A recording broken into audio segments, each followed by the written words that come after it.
When I praise you, chains fall off in the spirit. When I praise you, chains fall off in the spirit. When I praise you, chains fall off in the spirit. When I praise you, chains fall off in the spirit. When I praise you, chains fall off in the spirit. When I praise you, chains fall off in the spirit. When I praise you, chains fall off in the spirit. When I praise you, chains fall off in the spirit. When I praise you, chains fall off in the spirit. When I praise you, chains fall off in the spirit. When I praise you, chains fall off in the spirit. When I praise you, chains fall off in the spirit. We were made to praise you. We were made to praise you. We were made to praise you. We were made to praise you. We were made to praise you. We were made to praise you. We were made to praise you. We were made to praise you. Yes, even the rocks will cry out to you. Yes, even the rocks will cry out to you. Yes, even the rocks will cry out to you. We were made to praise you. We were made to praise you. Even the rocks will cry out to you. Even the rocks will cry out to you. Even the rocks will cry out to you. We were made to praise you. We were made to praise you. We were made to praise you. We were made to praise you. We were made to praise you. When we praise you, chains fall off in the spirit. We were made to praise you. When we praise you, chains fall off in the spirit. We were made to praise you. When we praise you, chains fall off in the spirit.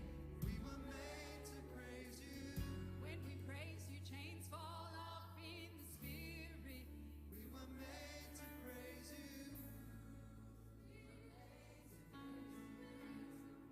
We were made to praise you. We were made to praise you. We were made to praise you. We were made to praise you. We were made to praise you. We were made to praise you. Yeah, yeah. To praise you. We were made to praise you. See when the rocks will cry out to you. See when the rocks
Such a perfect love.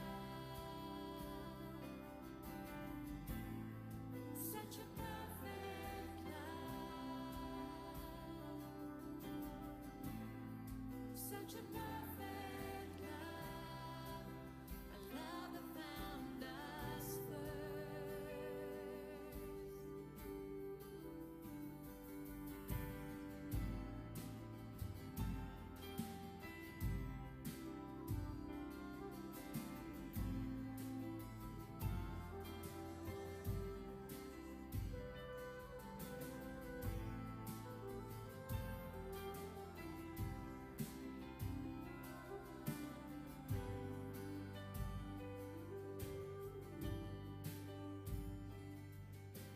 Jesus, our assurance,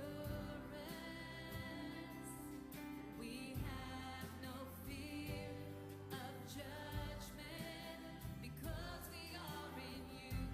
Your love made complete in us, this love that found us first. Such a perfect love. Such a perfect love. Such a perfect love. A love that found us first.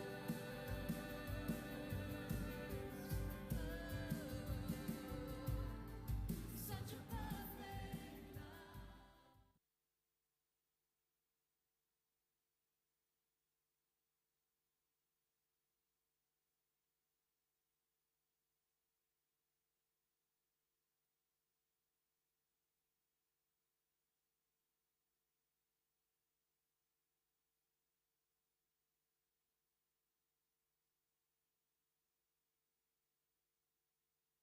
Okay.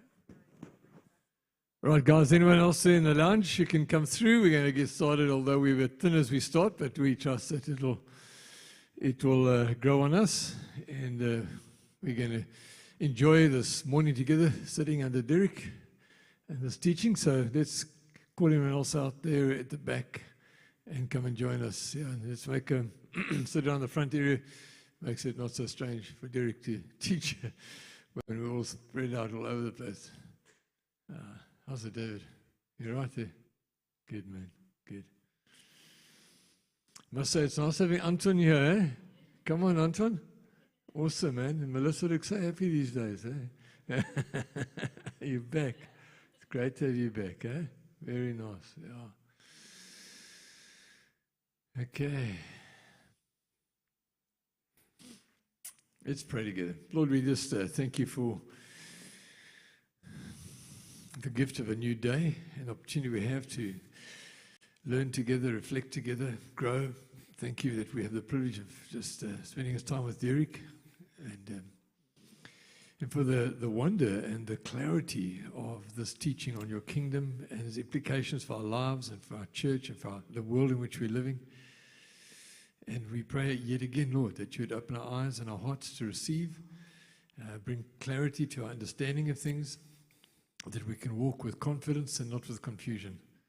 So we thank you for your presence here, Lord, today, that in your presence we find light, and you teach us and you lead us. And pray for any amongst us that have had influences that have brought confusion in our lives, I pray that today the lights would go on and we would see things more clearly, and we would be able to carry untarnished light to this world, that the world around us would become encouraged and rejoined in hope because of the things that we are hearing and sharing. So we invite your presence, Lord, and we thank you that you are here. In Jesus' name, amen. Amen. Thanks, Derek. Okay, my voice is on, right? Okay. So I'm going to be talking in the first session today describing Gnosticism. Again, just to remind ourselves of the context if you're coming into this topic. The topic we're actually talking about is transgender developments in the Western world. I'll be giving some stats on Sunday morning, but in the USA and the UK, there's been something like a 4,000% growth of young girls declaring that they wanted transgender to be boys. And this is a recent phenomenon. So surely we are not suddenly getting thousands of percent growth in the change of the chromosomes of people's biology. And just to be very clear, there is definitely what is called sexual dysphoria, which is where either people are born with both genitals, or they, as little children, want to play with the toys of the opposite sex and always feel that they are different. And especially where, but that percentage of people who are, let's say, chromosomally different is a minuscule proportion of humanity, like 0.000 something of humanity. So when you get a sudden social phenomenon of thousands and thousands of young people suddenly deciding that they are part of that 0.000 part of the population, then you have to look for other causes. And so I quoted N.T. Wright, who's a really respected scholar, yesterday, who said that the whole idea of identity that we've got today originally goes back to ancient Gnosticism. And I think he is right. So that's why I'm starting with Gnosticism. And then I'm going to be, in the next session, talking about, let's say, the development of ideas from the French Revolution onwards to today that has landed us in the culture we have today and the sense of belief about human identity that we have today. And central to this all is, what is a human being? And therefore, one of the big debates is, what is a woman? See, because that is very much part of it. All right, so that's why you think, why on earth deal with the subject of Gnosticism? But there's a whole kind of reason for it. And also remember the remarks I made yesterday that when you have ideas like this that control the masses, we have to describe them as ideologies. And from the biblical perspective, those are the powers. The interaction between the invisible powers and the social phenomena and visible powers. And Gnosticism is one of those powers. It's the most long-lasting, let's say, spiritual type dynamic in the whole of history that is opposed to the gospel. So, this is going to be weird, guys. So, fasten your seatbelts. We're on a ride into very, very strange ideas. So, this is how the Gnostic view things. God, or we should rather say the divine being, is a process that is evolving or is becoming. It's not the idea of the unchangeable God we have in the scriptures. And the whole focus is preoccupied with, where did evil come from? Or theodicy. And where in the scriptures evil begins, with the fall and Satan and sin, for them evil begins in the divine being itself and its evolution. Their worldview is fantastic, full of universes and galaxies and stars and moons, which are linked to aeons and ages and levels of beings and angels and archangels. It's a massive sort of projection fantasy. And the purpose of it all is to make man the divine focus, the divinization of man, or a radical humanism. And what we've landed on today is a radical humanism. Now, This is a little bit of philosophical language. The divine being begins in oneness, or what philosophers called a monad or monism. It means oneness, one reality. And then as this divine being evolves, all of reality develops into two opposites that are opposed to each other, and that's called dualism. But eventually, that dualism is sorted out, and the divine being comes back into its original oneness and resolves itself. So in the beginning, there was a nothingness. And this nothingness started to become conscious and think thoughts. And that original nothingness at the beginning of all of reality is described as the everything, or the pleroma in Greek, because of the oneness. Everything was in one, central space. And this original pleroma, or everything, was totally alien from the world we live in today and was totally spiritual. And this is the Father aspect of deity.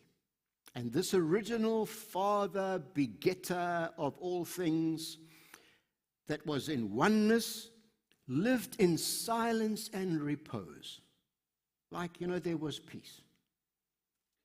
And then what happened is, as the thought processes took place, the divine being started to emanate out of itself. And the idea of emanation, what you must think of if you did biology, of an amoeba.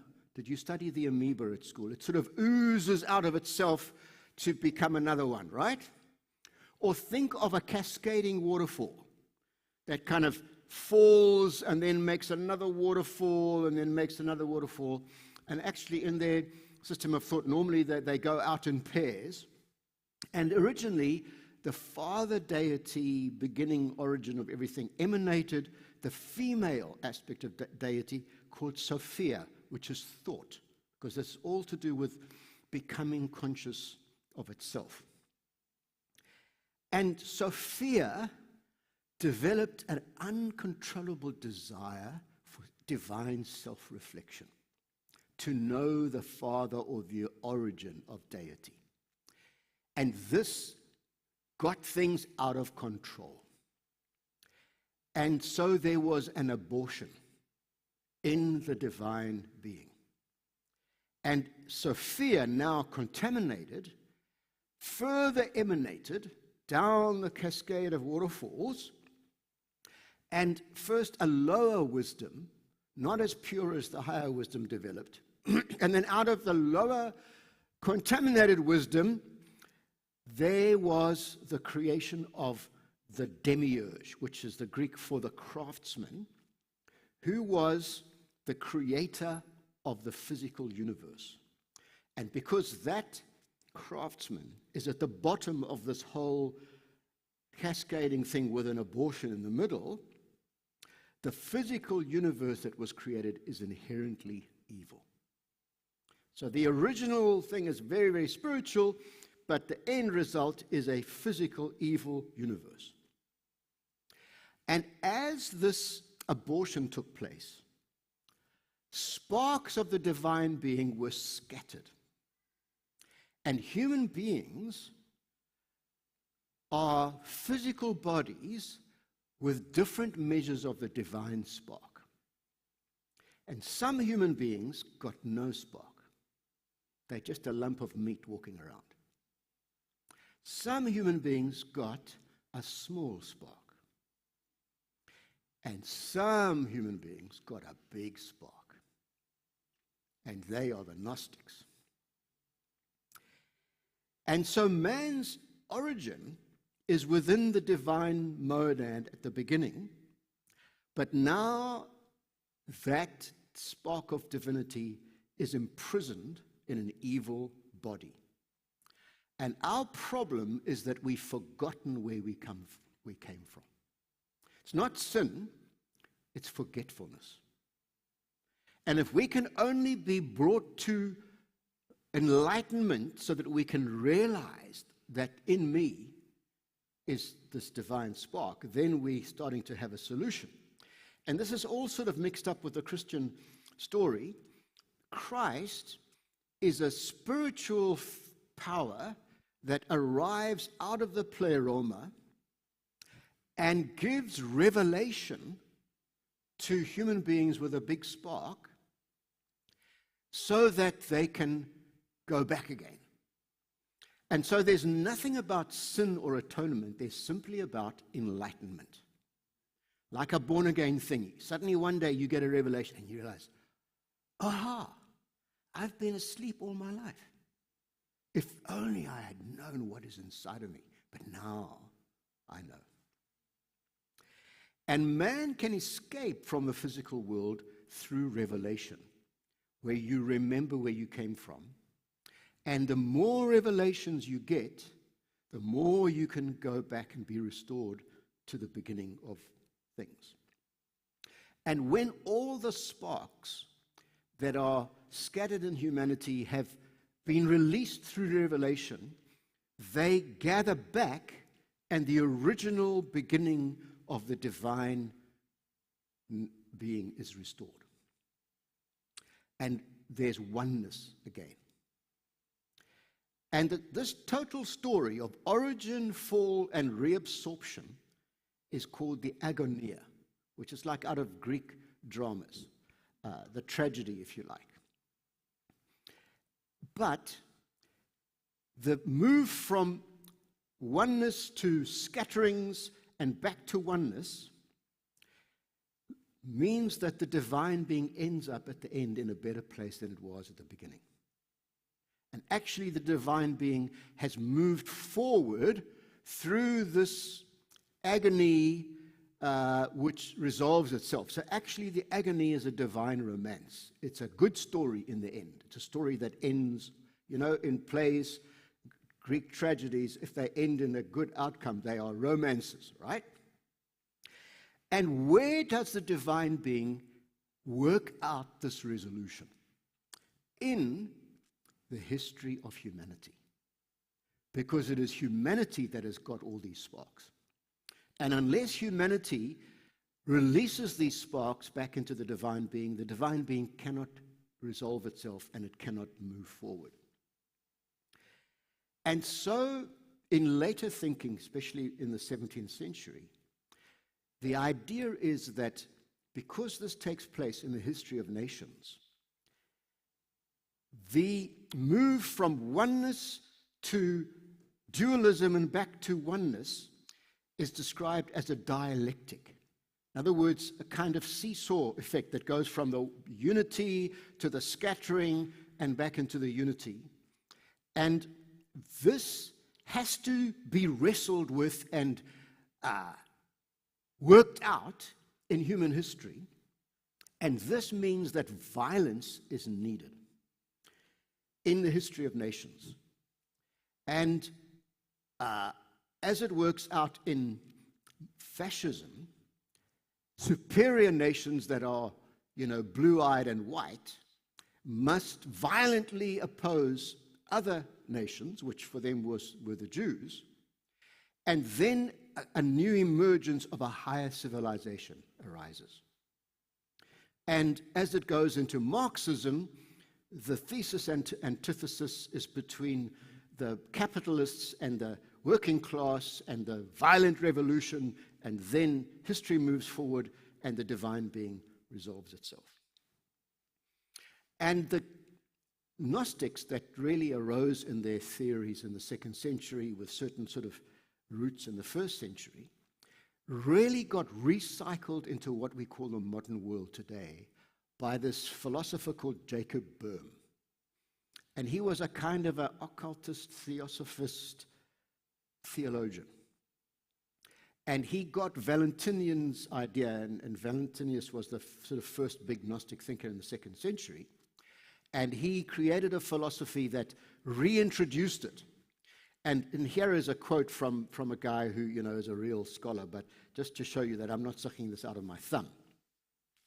In Boehm's rendering, which is a legitimate reflection of select second-century Gnostic sources, the tragedy of the divine fall or abortion is changed into a romance.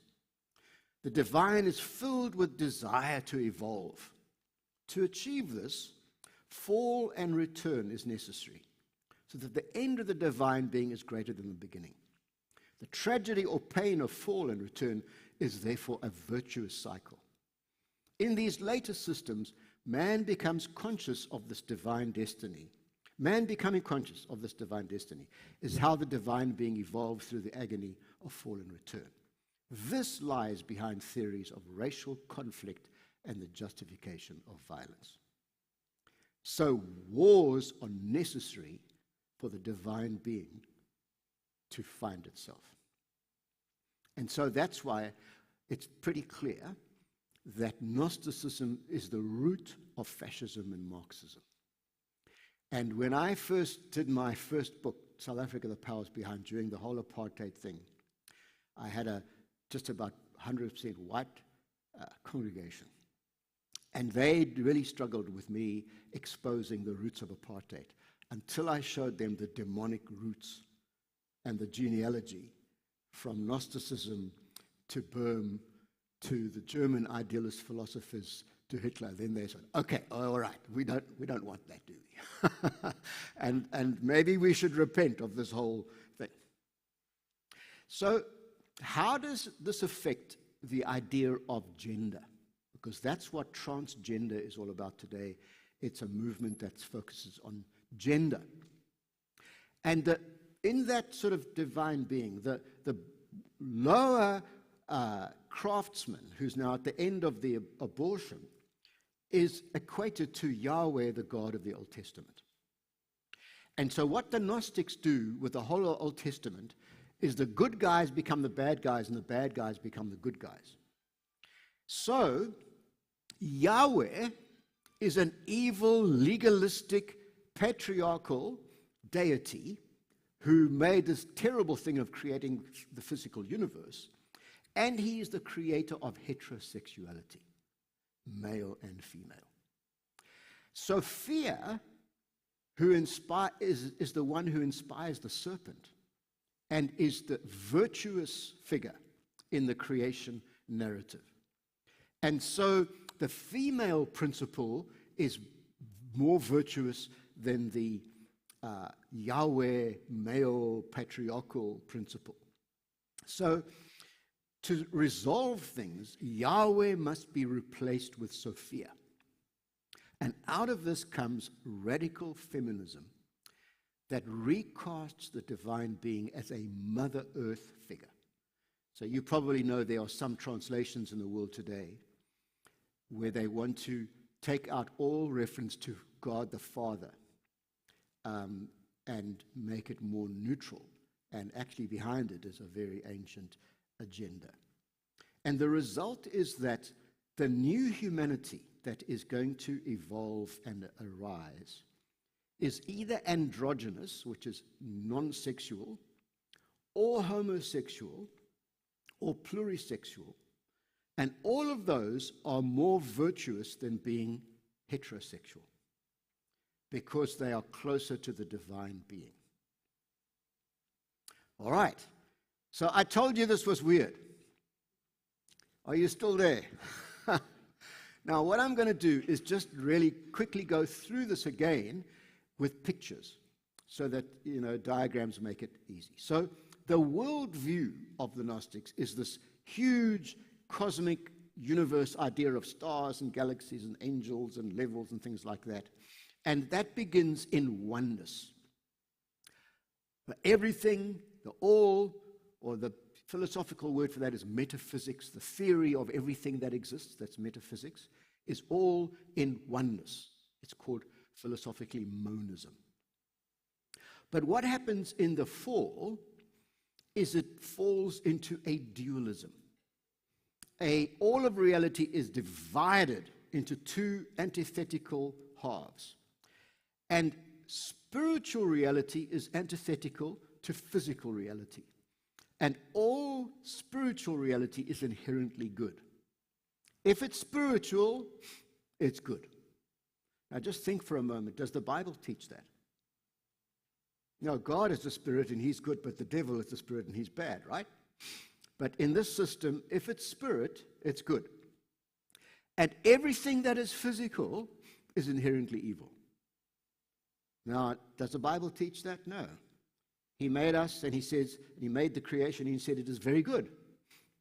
But that's their viewpoint. And so you have this descending waterfall of the original fountain, the Father idea of deity that emanates, and in my diagrams I've got one at a time, but generally there are two of them. And in the middle of this process you have an abortion, and the result is Loa Sophia. And the bottom of the whole thing is the creator of matter, the God of the Old Testament. So that's their idea. So when it comes to humanity, we have this evil body, and in some people there's just nothing spiritual, nux, and they cannot be saved. But some people have a small spark, and in the Gnostic system they're the ones who have to work hard for their salvation, do good works. But some people have a big spark, and all they've got to do is discover that they have it. And so what is needed is an escape out of the body, and the way of the escape is through revelation, or gnosis, where the Christ figure comes and gives you a revelation and you discover who you are. And so the whole idea of Jesus is completely turned upside down, because a good spiritual thing cannot inhabit an evil body. And so the idea that God became incarnate in Christ is completely laughable and impossible. The Redeemer cannot inhabit a physical body. So what actually happened is Jesus appeared to be a human with a body, but it was only appearance. Or the other solution was that the good spiritual Christ anointing came and settled on the body figure called Jesus, but then left him at different points because they couldn't ever really become one. And what happened when the cross took place, is that Christ lifted off the human body of Jesus and got into the body of Simon of Cyrene, and Simon of Cyrene was crucified in the body of Jesus, but the Christ was in the body of Simon of Cyrene and stood by laughing. I'm seeing your eyes are like going like this, right? And so salvation is to climb back up the waterfall like a salmon going up a river, right? So we begin in this evil physical creation locked in our bodies.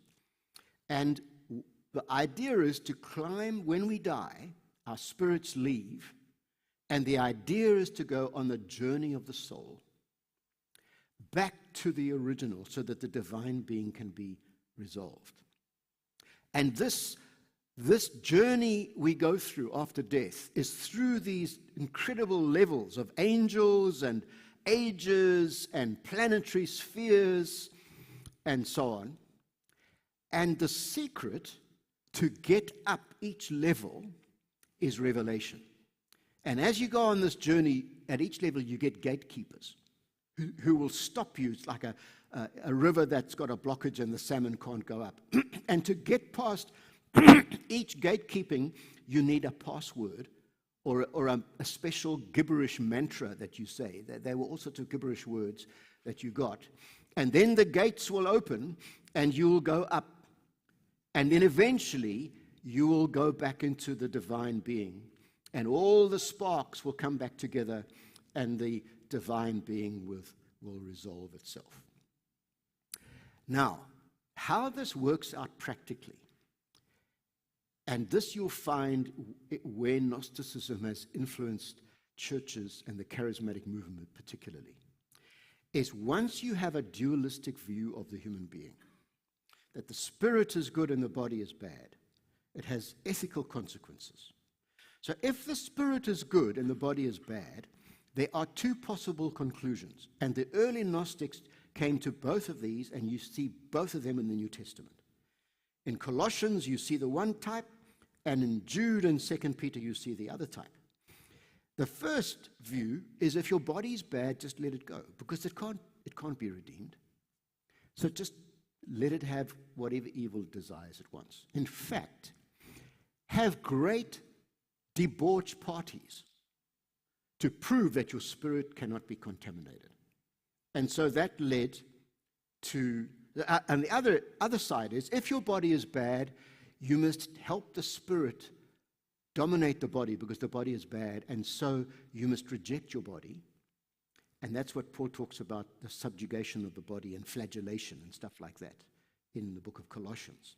And so the one conclusion is licentiousness, and the other conclusion is asceticism. So there were factions in early church who got the breaking of bread meals and tried to convert them into sex orgies. Then there were other types who said, I must flagellate my body. And this got into the monastic movement. So like there was one monk who used to light a candle and burn his fingers in the candle until the flesh was burning to prove that he could subjugate his body by his spirit. Another monk went and lived in a marshland with thousands of mosquitoes to get bitten all day to show that his spirit would still remain pure. And another monk lived in a treehouse on top of a pole all his life, never washed, never came down, and they used to just send food up the pole. And these were considered very holy men of God because they were proving that they were spiritually pure and they were rejecting their bodies. See? And I can tell you stories of Pentecostal evangelists who, fell into adultery. And then when they were confronted, they said, look, brother, it was just, I did it in my body. My spirit was always with God. All right, so the funny thing is, in pastoral practice, and that's not what where I'm going now. And by the way, I've written a book called The Spiritual Spiderweb that goes into this whole thing in detail. Super spirituality is often combined with immorality. Be careful of those who speak very spiritual language and give you the feeling that they are higher than everybody else spiritually. Often, behind that, they are living in compromise because it's the very idea of the dualism that is driving them. Now, Gnosticism as a power has the longest history and is the greatest enemy of the gospel in all of history. So, I don't have time to go into all of these, but those are some of the big thinkers that are majorly influenced by Gnosticism. So Valentinus was the main thinker in the 2nd century. Manichaeanism was the movement that Augustine was converted out of. The Cathars, the group that the Catholic Church conflicted with. Then Jacob Boehme, the philosopher. Then you get a lot of it in Freemasonry, in Romanticism, in the German idealist philosophers that produced Nazism, Marxism, Madame Helena Blavatsky, who's a theosophist, so there are whole movements in the world today called theosophy. Rudolf Steiner, who's an educator. There are Rudolf Steiner schools all over the world today. And if you read their system, it is this fantastic metaphysical fantasies. Carl Jung, the psychologist. E.W. Kenyon, who influenced Kenneth Hagin, who then influenced Kenneth Copeland, and that's how it has come into the charismatic movement. And then today it is majorly represented in New Age philosophy, the Jesus Seminar, which is the antithesis to the Jesus' third quest for the historical Jesus, radical feminism, and now the sexual identity ideology. And really the thinking that influences what we call modernity starts with Jacob Boehme, recycling ancient Valentinian Gnosticism. And so this is a very long war with the gospel. And that's why you needed to understand Gnosticism before we start asking, in more recent history, how did we get to the way humans are viewing themselves today? All right, so that's the end of number one. let's just have 5 minutes of anybody who wants to ask a question or reflect. I mean, you could just say to all of us, hey, weird man, and we'd understand. Definitely weird, man. But Derek, what's the role of say when King Solomon writes about wisdom, Yeah. or Lady Wisdom, how's that different or the same to what you've been speaking about now? So there's a rich biblical tradition of wisdom. It's called the wisdom literature. Some of the Psalms, Ecclesiastes, the Proverbs, and Job, it's all part of the corpus. And you'll find Hebrew wisdom is very practical and earthy and loves creation. So, for instance, it's all about parenthood, listen to your father, and about faithfulness in marriage and business, and also don't follow people who just talk, put your brain in gear before you talk. The fool is the guy who just talks. And it's not this, it's very different from Greek philosophy that's very like up there, metaphysical stuff. Hebrew wisdom is very like in this world, practical stuff. That's the difference. Thank you very much. I very much respect your theology and research now. Okay. The truth is, these two men Yeah. will one day maybe give the testimony of how irritated I always feel when this topic popped up. And sometimes I don't even know, and I could not explain better why I feel irritated. While you feel? Why I always feel irritated or I feel angry Yes. when the topic pop up. But I thank you so much because of your derivation from how it all begins and where it is leading us to. I appreciate that so much. I know many people might have get lost, but I'm feeling attentive from the beginning. I'm following up systematically. You begin with a very good point that the whole things began from the misunderstanding of who God is. Of course, totally And different. that is God. why, according to the understanding, is that God is not a supreme being, but a kind of story that Yes. is divine, taking us somewhere higher.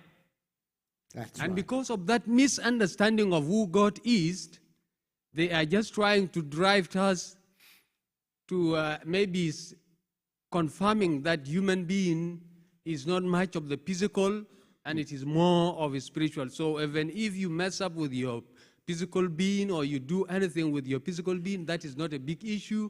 The big issue is in your spiritual being, which they have derived away from the God point of view. And I think with that, I have now understood why I always feel irritated.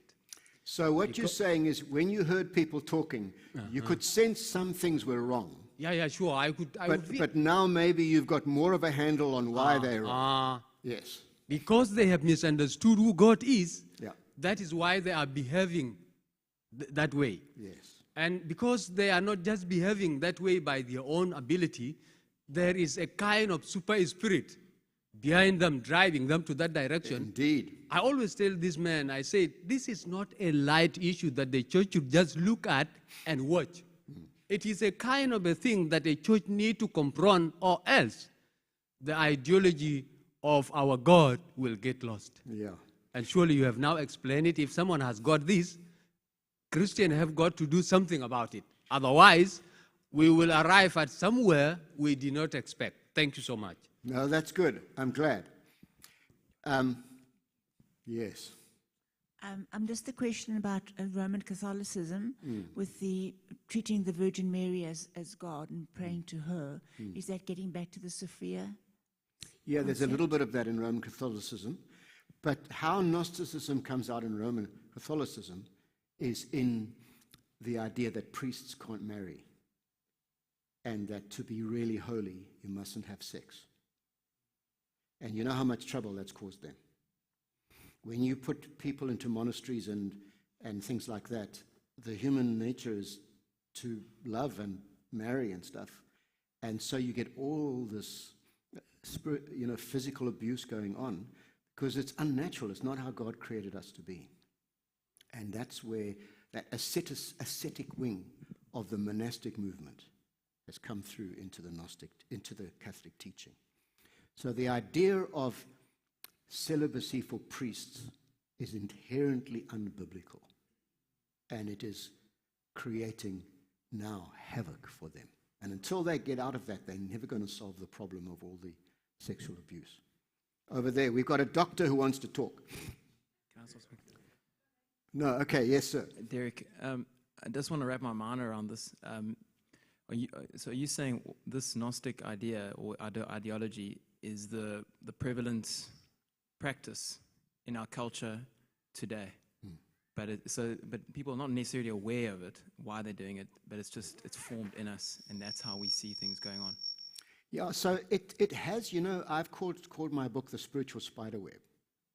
The thing about a spider web is it's like, it's all over the place, but you can't necessarily see the spider. Yeah. But the spider's somewhere there, like the devil is there. Yeah. But it's like a web of confusing ideas, and not everything in the modern world is full-blown pure Gnosticism. But if you follow the strands of the spider web, you go back to Gnosticism. So we'll see now in the history of thought since the French Revolution, various iterations of dualism. The essential thing today, where you can say that my body can go this way, and my identity, what I identify as, can go this way, is dualism. We're going to come to that. We got a thinking doctor. Thanks for everyone else who asked the question that's not a doctor. So I find it very interesting that the same spirit results in completely different fruit. Yes. One ethically, you mean? Yeah. Well, yeah. In terms of hyper-religion, yes, and then debauchery on the other side, and so I want to ask about the spirit of the Antichrist, because I'm feeling that Gnosticism is actually it's not a root. Essentially, it's a sort of human fruit of the spirit behind it. Yes. So the spirit of the Antichrist, is that not a manifestation or an ultimate representation of the spirit through the ages? So here's the connection. In 1 John, he talks about the definition of orthodoxy and heresy. And all those who confess that Jesus Christ came in the flesh are of God. And those who deny that Jesus Christ came in the flesh are of the spirit of the Antichrist. You know those texts, eh? So what the Gnostics did, essentially, is they denied the incarnation. A good spirit, God, can't get into an evil human body. And so fundamentally, the earliest heresies messed up the doctrine of the incarnation. And so the biblical writers deliberately came head-on against it. So John's whole theology, the Word became flesh and dwelt among us, and God has come into our physical world, and He made it good in the beginning. And now He's come to restore it in the, Colossians.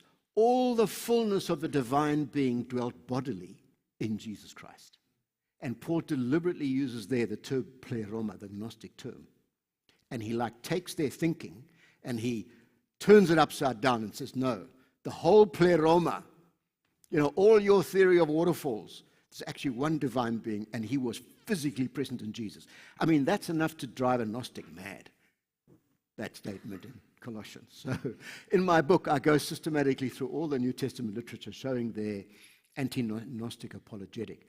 But there is the link with the spirit of the Antichrist, yeah. Let's have two more and then we'll carry on with comes the one, next Derek. thrilling episode. Morning. Yes, sir. Derek, I used to ask this question for people a lot, and I just want to see where is this rooted at. Yeah. If birth, sex, and death was the Holy Trinity, who would be the Father, who would be the Son, and who would be the Holy Spirit? Hey, I'm not. nee, Listen. ek weet nie. I am completely confused by your question. It's beyond is- my mental capacity. My point is this: Yeah. birth will be the Father, the Son, and the Holy Spirit. Death would be the Father, the Son, and the Holy Spirit. And sex will be the Father, the Son, and the Holy Spirit. In the situation that we find ourselves in. I spoke to Gert this morning. I said, if we think about Noah's Ark, when planet Earth was saved, God saved male and female of each animal. Because everything else was just going to. Yeah, and procreation is a divinely given gift Yeah. for humanity and nature. And the things that, this imaginary world that people live in about who they are, your own truth can only be revealed to you by the Spirit of God, because as man we are, I don't know. That's my opinion. We are easily open to deception. Yes. One more comment or question.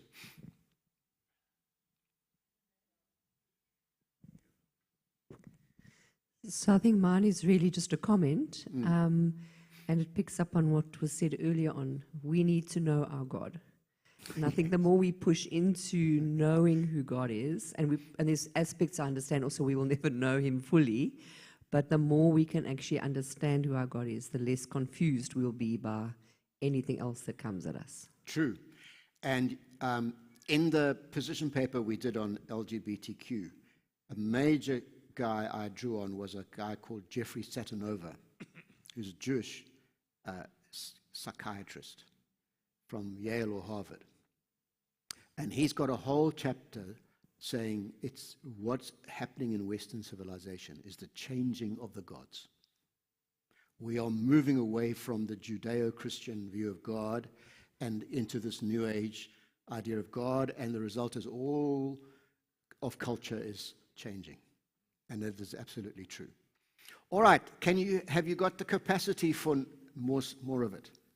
All right? Why don't you stretch your legs for a moment? Just Okay, take one and stretch- stretch your legs a bit, Yeah. turn around, Yeah. how's it, and then we'll carry on. Derek, good.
More of a focus on where we have landed today in our specifically Western culture.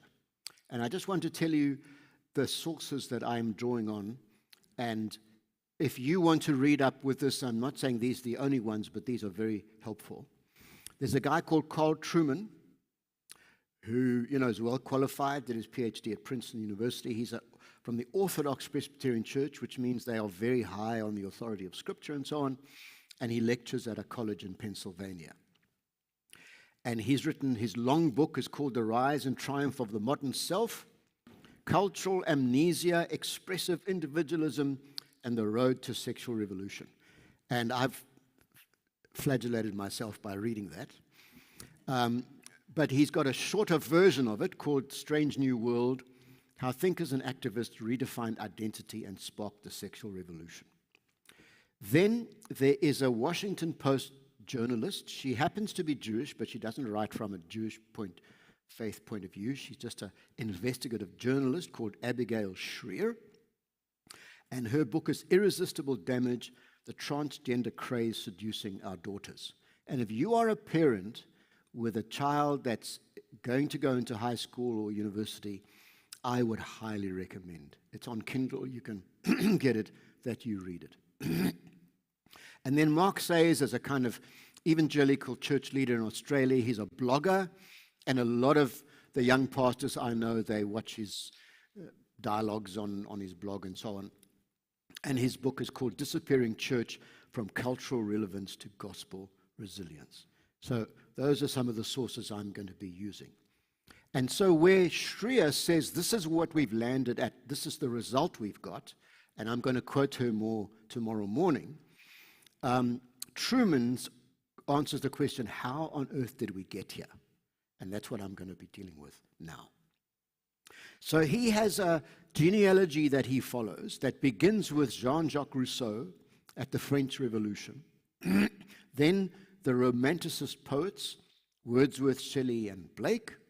Then Nietzsche, the great atheist philosopher. Then Marx, communism. Then Darwin. Then Freud, the psychologist. Then Simone de Beauvoir, who is really the founder of modern feminism, and she was the wife of the French existentialist philosopher Jean-Paul Sartre. And then the combination at the end of recent sociologists and philosophers, Reich and Marcuse, in bringing Freud and Marx into a kind of combo. And then finally, Shulamith Firestone, who landed the feminist ideas in more recent times. Okay. Now look, I'm going to with each of these, I'm not going to do Darwin just for time, but with each of these, I'm going to quote like 4 or 5 sentences out of Truman. And, you know, in a way, I'm not going to apologize for that because you're not going to read Truman. Well, you probably won't. But I'm going to get the essential things he says. I've sort of sucked out the essence for you. And you'll be able to get this PowerPoint if you connect with the staff here. And we're going to go through it. All right. So, first of all, before we go into this, my friend Alexander Fenter has come up with a very nice, very simple summary of Truman's whole genealogy. And so this is a sentence out of one of his PowerPoints. The Judeo-Christian biblical, in the Judeo-Christian biblical anthropology, humans are created in God's image as male and female. So to be heterosexual is to be in the divine image, male and female. And we are created as relational, moral beings in relationship with God and relationship with each other, where God loves us and we have love between us. And so he says you could summarize what is a human being by this statement, I am loved and I love, therefore I am. You know, if you think of John's language, we love because he first loved us, right? Now, I'm adding to that, and I've got a whole chapter on this in the Spiritual Spiderweb. The biblical view of the human person is not fragmented like in Greek philosophy. We are a complexity, but unity of body, soul, mind, heart, and mind. Sorry, heart and mind. The body and the spiritual part of us are not antithetical. See? Now, going back to Descartes, which is the beginning of the Enlightenment, he said, I think, therefore I am. And the French Revolution really divinized reason as the highest principle. Okay? So from that you get this whole idea of Western, you know, mind-orientated human beings. Then in the 18th and 19th centuries, you get the origin of psychology, and you get the psychologized self, and it changes to I feel, therefore I am. And the modern world is very much part of our feelings. You know, isn't it saying, if it feels good, do it. See? Then you get Freud and the sexualized self. And we could say Freud means I sexually desire, therefore I am. So I identify my very essence as a human being from my sexual orientation and desire. And then these come together in the politicized sexual self. I have my gender rights to be authentic, therefore I am. And the whole idea that of human rights, that, you know, human rights were there to protect those who are oppressed, like the poor or racially suppressed people, and all of that sort of stuff, has now changed into human rights are there for the 0.000% of the human race that wants to authenticate themselves by their sexualized identity. So that's really so we can close shop now, and I've done this session. But what we're really going to do is expand this now. That's Alexander's brilliant summary of the whole thing. And the core issue here is, what is it to be a human being? See, the biblical narrative of what it means to be a human being in the image of God, it's very different from this other narrative of what it means to be a human being. So, Jacques Rousseau, human corruption is something that is created and fostered by social conditions and not something to be considered innate. So he broke with the whole dominance of Christianity. For Rousseau, by way of contrast to Augustine, who was one of the great church theologians, his natural humanity is fundamentally sound, and the sinful act comes from social pressures and conditioning. To be a member of such society, one must therefore suppress these personal, natural desires and instincts and conform to socially normative canons of behavior. And in the process, one becomes inauthentic, untrue to one's inner real self. To use the modern phrase, one ends up living a lie. So sin arises in society and social structures, not in the individual. So Rousseau's dualism looks like this. Man in a state of nature, this is the phrase man left to himself without social structures and norms and things like that, versus the social norms that are imposed on us. And man in a state of nature is inherently good. There's no such thing as human beings being fallen in sin. But the structures of society are oppressive and oppress the original, inherently good man or humanity in a state of nature. Then you get the romanticists, and they just go more radical, based really on Rousseau's thinking. Human authenticity is to be found by freeing oneself from or transcending the alien demands of civilization, by returning to the impulses of nature, and by rooting what it means to be truly human in feeling prior to any consideration of reason.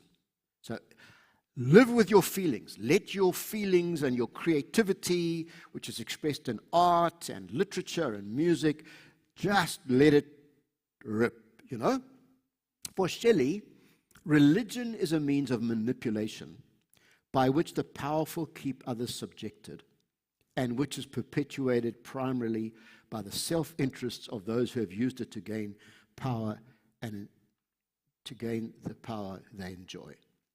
God himself is the very prototype of human tyranny, a willful, arbitrary, unaccountable despot. Remember, this sounds a bit like the Gnostic thing, Yahweh, creator of heterosexuality, oppressive God. Human beings, again, this idea of the hypothetical state of nature, would have known nothing of monogamy and marriage. These are alien and alienating impositions placed on people by civilization. We should just be able to have free sex with whatever urge we have, that is inherently good. This morality that's put on us is a sense of oppression. So in the romanticist dualism, you again have man in a state of nature, and opposing that is civilization, religion, God, and the doctrine of marriage. And man in a state of nature that just follows his creativity is inherently good, but civilization is oppressive. Then we get Nietzsche, and Nietzsche was the first great atheist who basically said, we have now killed God. God is dead. You know, there are all these things you get on walls. You know, God is dead, Nietzsche. 100 years later, Nietzsche is dead, God. So that's a joke that you get. All right, so he says we have removed God, but we must live with the consequences. To dispense with God is to destroy the very foundations on which the whole world of metaphysics and morality has been constructed and depends. In killing God, you take the responsibility, the terrifying responsibility of being God yourself, of becoming the author of your own knowledge and your own ethics. And that comes out, you'll see now, in his idea of identity. At root, Nietzsche's attacks on metaphysics, morality, and Christianity are really attacks on the concept of human nature, a category that is prior to and greater than any single individual. His whole thing is, now that we've killed God, we are free. Human beings are rather to create themselves, to be free of the demands that the idea of the creator or the metaphysical ground of morality or an abstract and universal concept of human nature would impose on them. This leads to the idea of what he calls the second nature, one we choose for ourselves. He says to give style to our life and our character. That is the great and rare art that we must discover. And so basically the idea is you can be anything you want to be and choose your identity. Because God and all those who want to tell you what your identity is, they've gone. You are now free in a universe to choose your own. So this is a radical atheistic humanism, making your own destiny. It's got that same idea as ancient Gnosticism. It's all about essentially human beings being at the center of all things. And so in Nietzsche's dualism, you have the self-created human nature who is living in the freedom of the consequences that God is dead, versus the whole system of God, metaphysics, morality, and Christianity. And the self we make for ourselves, the second self, is really good, versus the other kind of idea of human self is an imposition that is not good. Then you get Marx. And Marx was influenced by the young Hegelians, who were the people who also influenced the Nazis.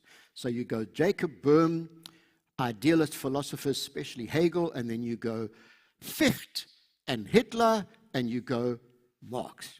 Okay? But it's the same basic idea. And both of them inherited this Gnostic idea from Valentinus of the dialectic. Remember, the agony becomes a romance. And you start with the one, and it goes to the many, and then it comes back to the one. And this happens in the history of nations. And so there is a seesaw, thesis and antithesis, where wars of subjugation or wars of revolution are necessary for a new synthesis to emerge.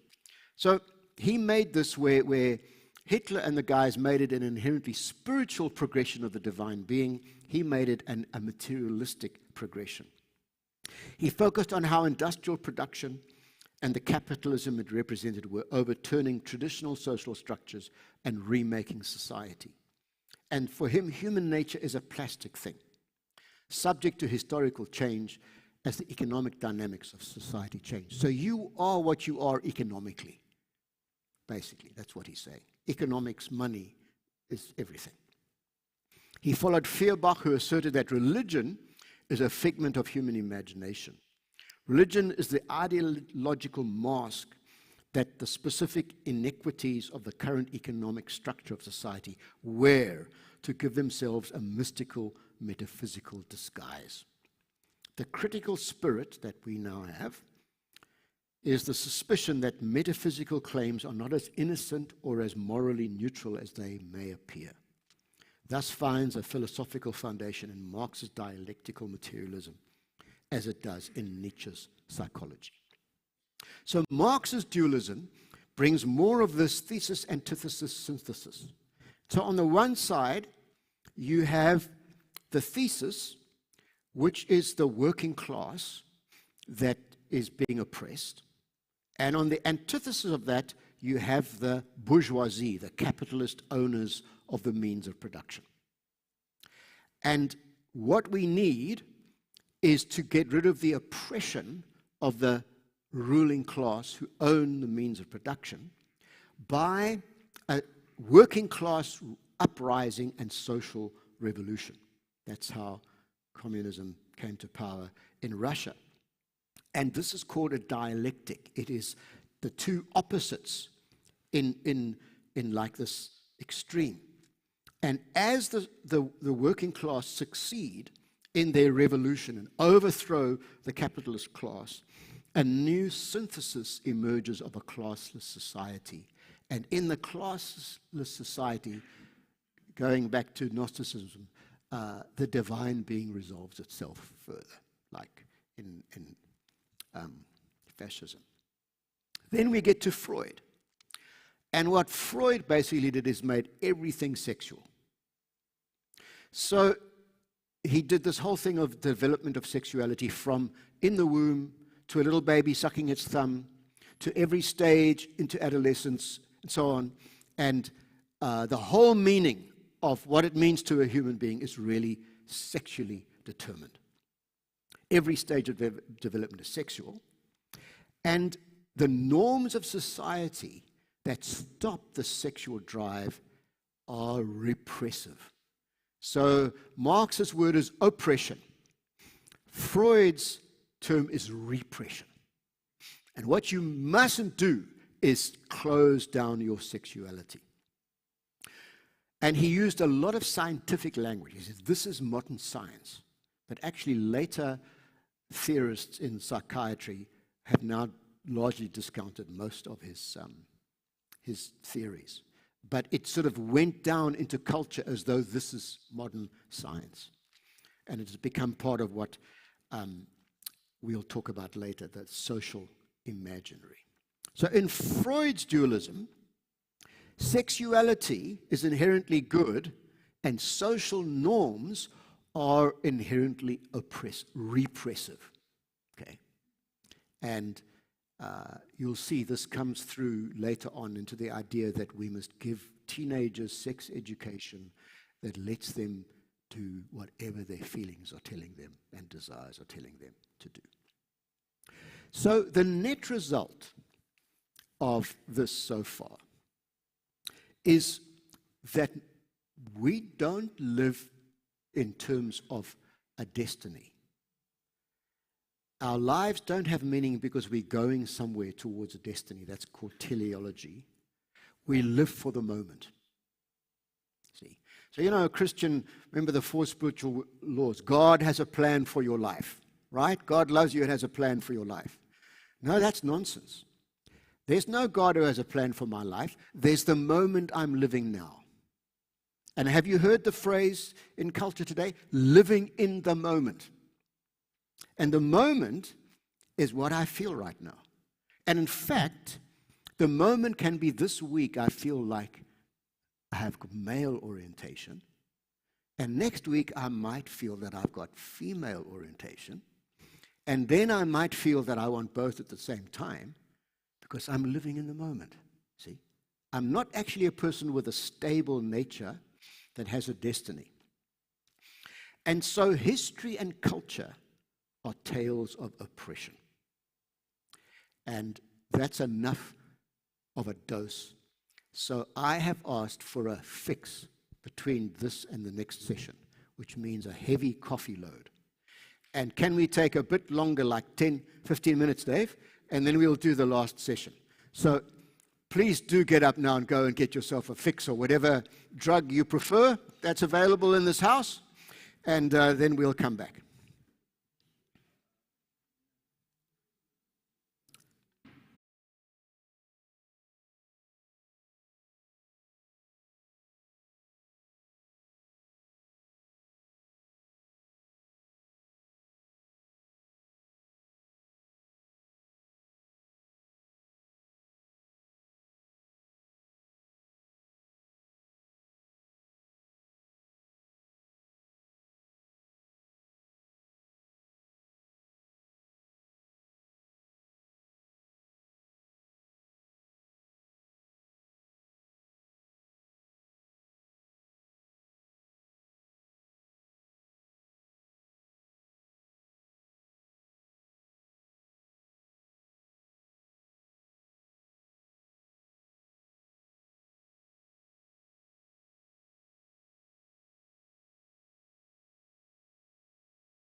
All right, I'm starting in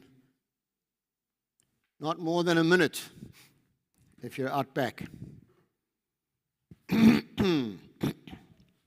Well, I'm now what you call high on coffee. I've had 2 Americanos this morning, so I'm flying, man.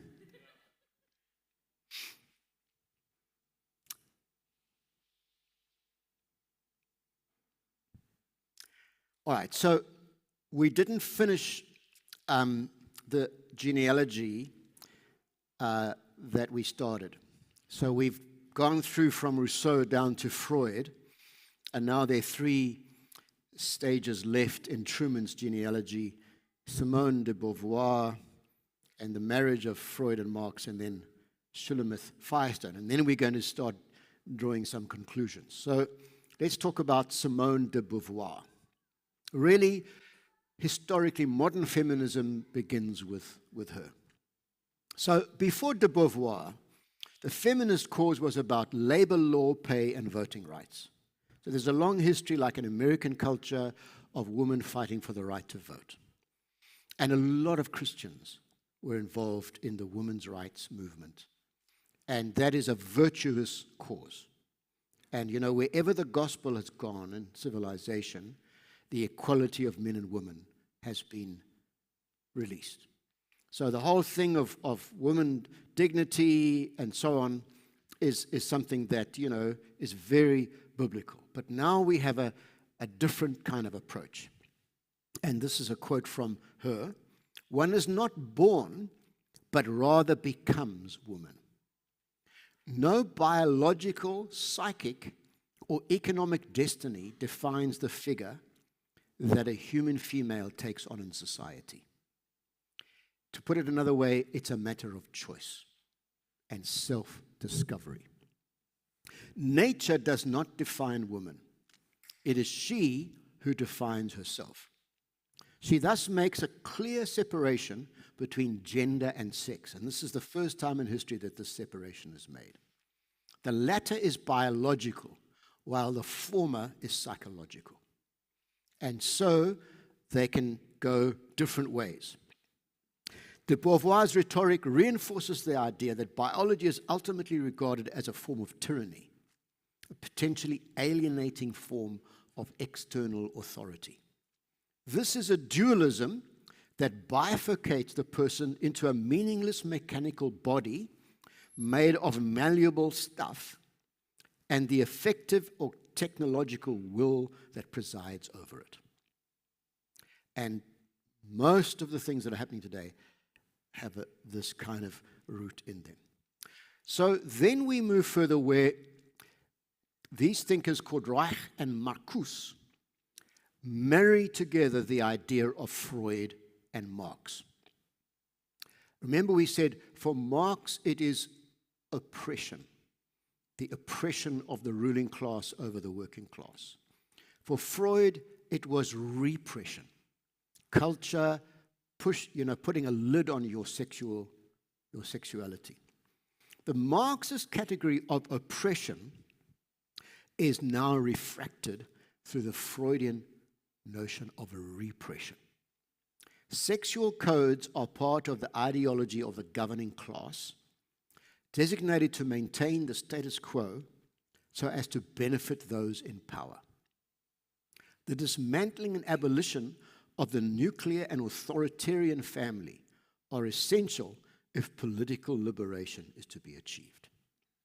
At the heart of Reich's revolutionary program is sex education and the need for children and adolescents to be allowed sexual freedom. Now notice again what I said yesterday. The United Nations contributes to our educational department's costs on the proviso that we teach their educational curricula of sex education in our schools. So this is, where did this come from? Well, this is Reich and Marcuse. Sex focused on procreation and family is a repressive weapon of bourgeois capitalist society. And free love and untrammeled sexual experimentation are a central part of the revolutionary liberation of society. So, come the revolution, the Marxists said. Now it's come the sexual revolution, see? To follow Rousseau is to make identity psychological. To follow Freud is to make psychology and thus identity sexual. To mesh this combination with Marx is to make identity and therefore sex political. Hence, the angry, motivated activists of the sexual revolution today, who are very, very active in politics. And then the final thinker is Shulamith Firestone. Just as the end goal of socialist revolution was not only the elimination of the economic class privilege, but of the economic class distinction itself, so the end goal of feminist revolution must be, unlike that of the first feminist movement, not just the elimination of male privilege, but of the sex distinction itself. So the conclusions are, the norm of heterosexual sex will be replaced by polymorphous pansexuality. The role of the mother will therefore be abolished. And the purpose of this revolution is to abolish the tyranny of the biological family. Now, we have finished the genealogy of how all these ideas developed. So the end of Truman's book is he uses a particular philosopher called Charles Taylor, who's a leading thinker in the world today, and he describes what he calls the social imaginary. And this is what the social imaginary is. It is the way ordinary people imagine their social surroundings, and this is often not expressed in theoretical terms. It is carried in images, stories, legends, etc. And it's on social media. So if you go to a young person today who's suddenly captured by the transgender thing, they will not be able to explain this history of ideas to you. How did they get it? Well, it's out there. It's out there in all sorts of ideas and things, but nevertheless, it has distilled to be the way most people in current Western civilization think. That's what he's talking about. The social imaginary is that it is shared by large groups of people, if not the whole society. So there's a minority, like of Christians, who don't share it, for instance. But generally, the majority of the people all think in the current Western society in the same way. The social imaginary is that common understanding which makes possible common practices and a widely shared sense of legitimacy. So if you are going against the stream, there's something wrong with you, because we are the majority. Of course, you must just think for a bit that there was a time when the majority people in Nazi Germany thought Hitler was a saint. See? So this idea that we, the majority, are right has its problems. But it is the way things are today. There is this generally held worldview, if you like. The social imaginary is a matter of intuitive social taste. It's what I think and feel is good and virtuous, which may be completely confused. But if all of us think, oh, this is good, just make yourself whatever you want to be. If it feels good, do it. We could sloganize it into all sorts of little lines like that. And it is a shared worldview. So Taylor's idea of the social imaginary, he's a sociologist and a modern philosopher, from my point of view, is very similar to what I called controlling ideologies, or what N.T. Wright called the great myth, the controlling myth of our time.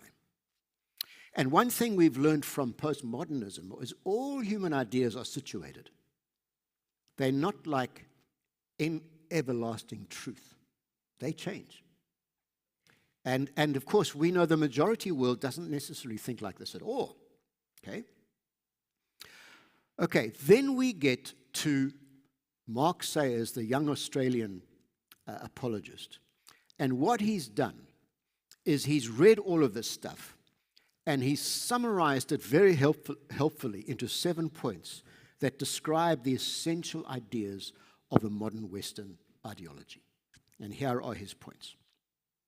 The highest good is individual freedom, happiness, self-definition, and self-expression.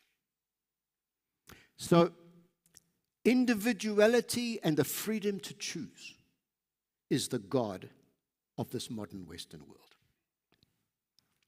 Traditions, religions, received wisdom, regulations, and social ties that restrict individual freedom, happiness, self-definition, and self-expression must be reshaped, deconstructed, or destroyed.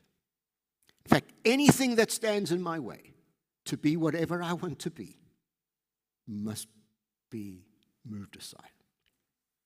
The world will inevitably improve as the scope of individual freedom grows. Technology, and particularly the internet, will motor this progression towards utopia. We are getting freer and freer. The primary social ethic is tolerance of everyone's self-defined quest for individual freedom and self-expression. Any deviation from this ethic of tolerance is dangerous and must not be tolerated. So, as I said, this is the most intolerant society that highly values tolerance. Therefore, social justice is less about economic or class inequality or racial inequality, but more about issues of equality relating to individual identity, self-expression, and personal autonomy. Humans are inherently good. That spark within them. See? All they've got to do is discover it. Large-scale structures and institutions are suspicious at best and evil at worst. And so you get all these COVID conspiracy theories that it's the system, the governments of this world, the Illuminati, they're all controlling us. Now, yes, the world system is corrupt, but actually part of this is the idea that anything that gives rules that I have to live by must be wrong.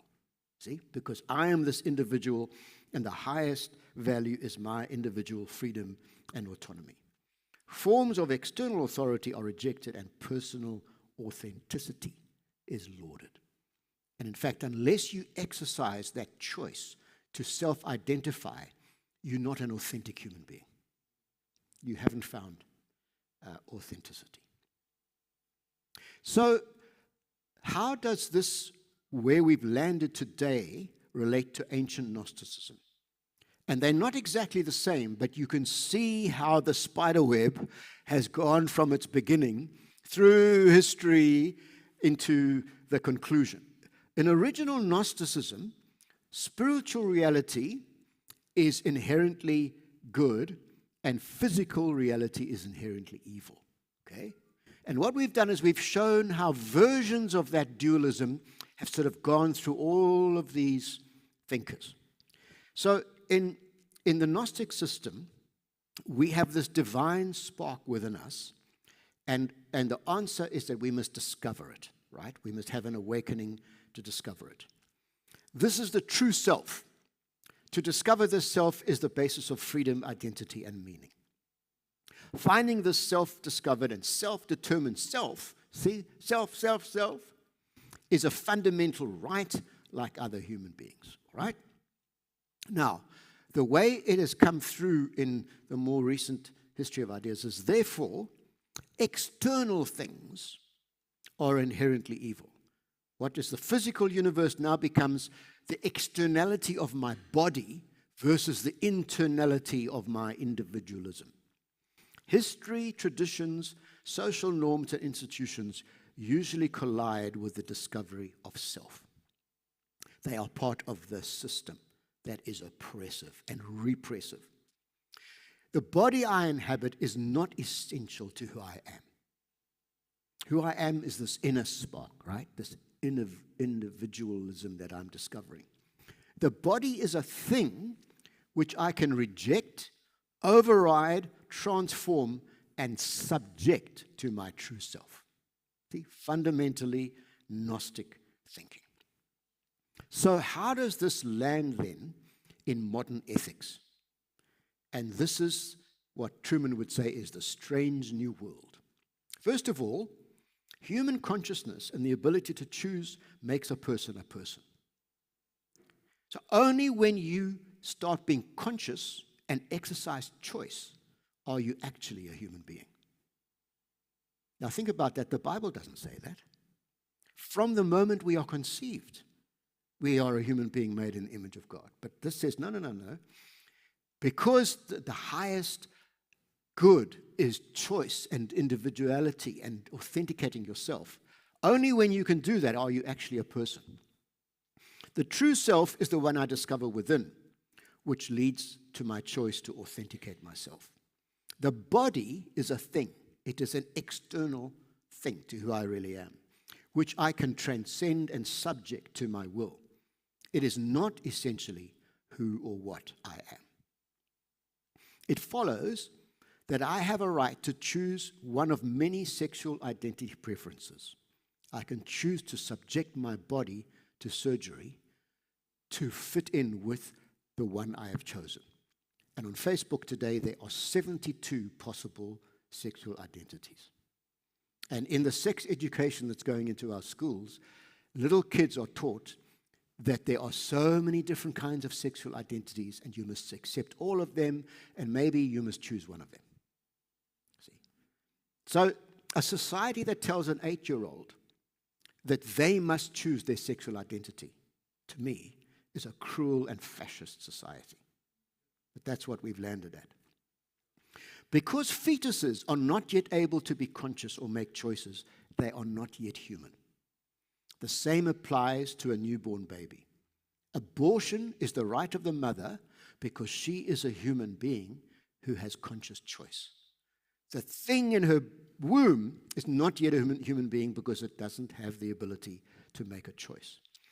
Ethically, and this is the argument of a well-known ethicist professor in a university in the United States called Skinner, to euthanize a newborn baby is no different from abortion because a baby does not have consciousness sufficient to make choices. Okay. Human consciousness and choice apply to individuals, not families or communities. Therefore, children who do have consciousness have a right to choose without reference to their family. So like in legislation in the USA and the UK, an 8 or 10-year-old can say, I want to transgender, and the school counselor can keep that conversation without the parents ever knowing. And the child must be given hormone treatment to prevent puberty by the NHS.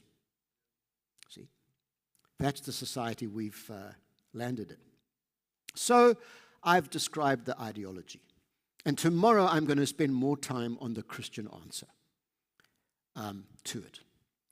But now I'm just going to sort of map out how would we tackle such an ideology. Remember the whole idea that the powers must be unmasked and shown for what they are. And that's what actually spiritual warfare is unmasking them and exposing them and then deconstructing them is probably a good word. So there in the middle of this whole thing is where we've landed today. We've described it in all sorts of ways, the current Western sexual identity ideology. The first opponent to that is the Christian worldview of the body. When God made us male and female, heterosexual, in physical bodies, he said, of creation it is very good, but of us, he said, it is very good. And as we'll go through tomorrow, the most important doctrine today is the doctrine of the physical resurrection of the body. Because Jesus rose in a body, a spiritual body, but a body. He didn't fly off into cuckoo land, right? And he forever will be in a body. And his risen body is the prototype of the bodies we're going to get, and we will live in forever in this world, in a new heaven and a new earth. And when we are resurrected, our bodies are going to be restored to the way God created them to be. Now think about this. If you're a Christian, who's had transgender surgery, in the resurrection of the body, what body will you have? The one created by God. See? So, the whole Christian worldview of the body is really one of our major answers. The other is medical science. Now, I'm not a medical doctor, but I'm doing my best to interrogate my doctor friends on this, and I've started reading stuff.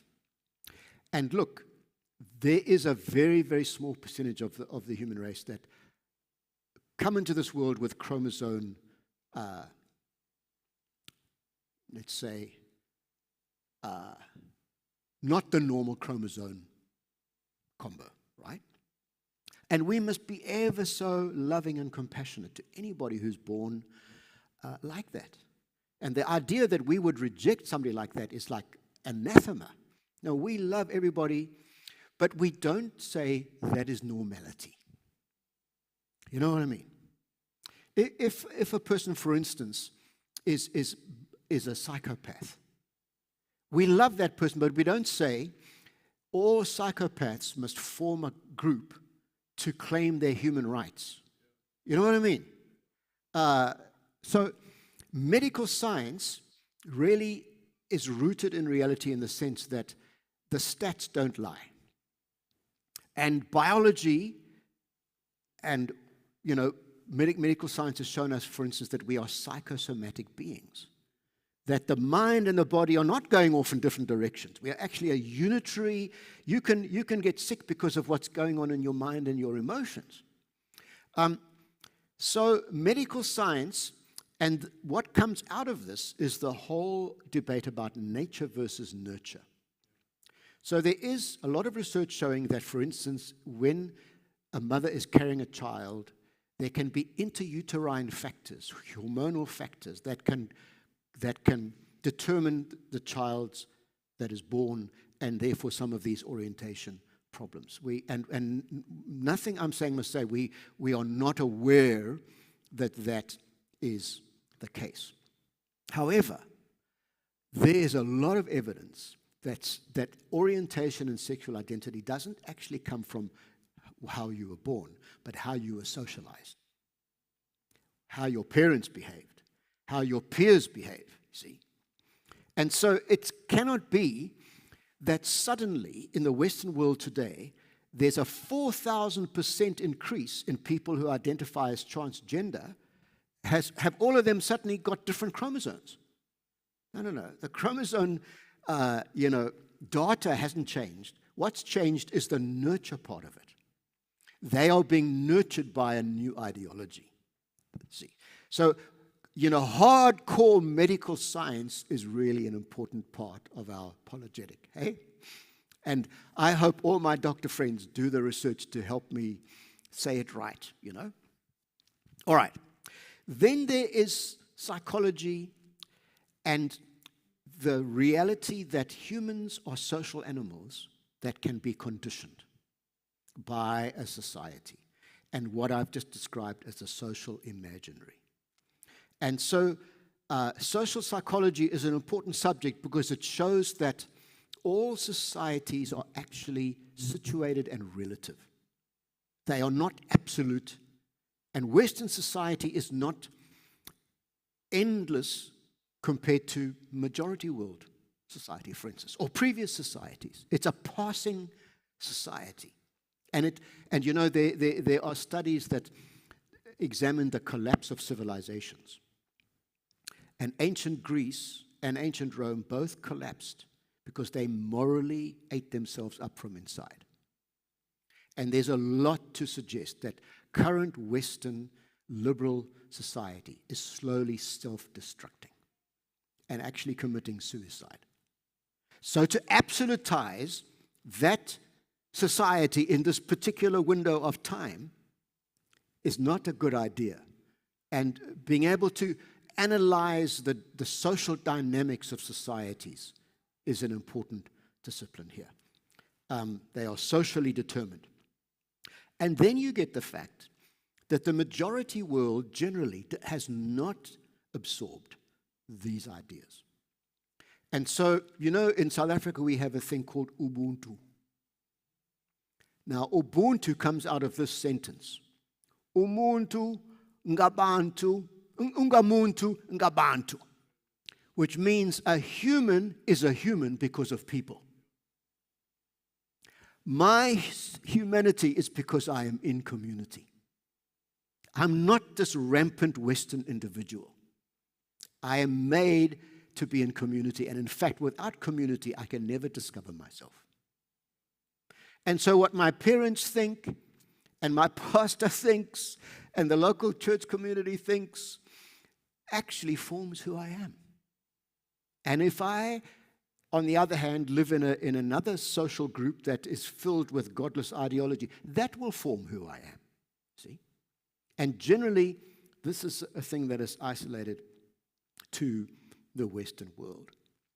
So what we have to do is use the tools at our disposal and marshal all of these factors. We need Christian specialists in medical science. We need Christian psychiatrists and clinical psychologists. And, you know, I'm doing the biblical worldview part of it. That's my part to this.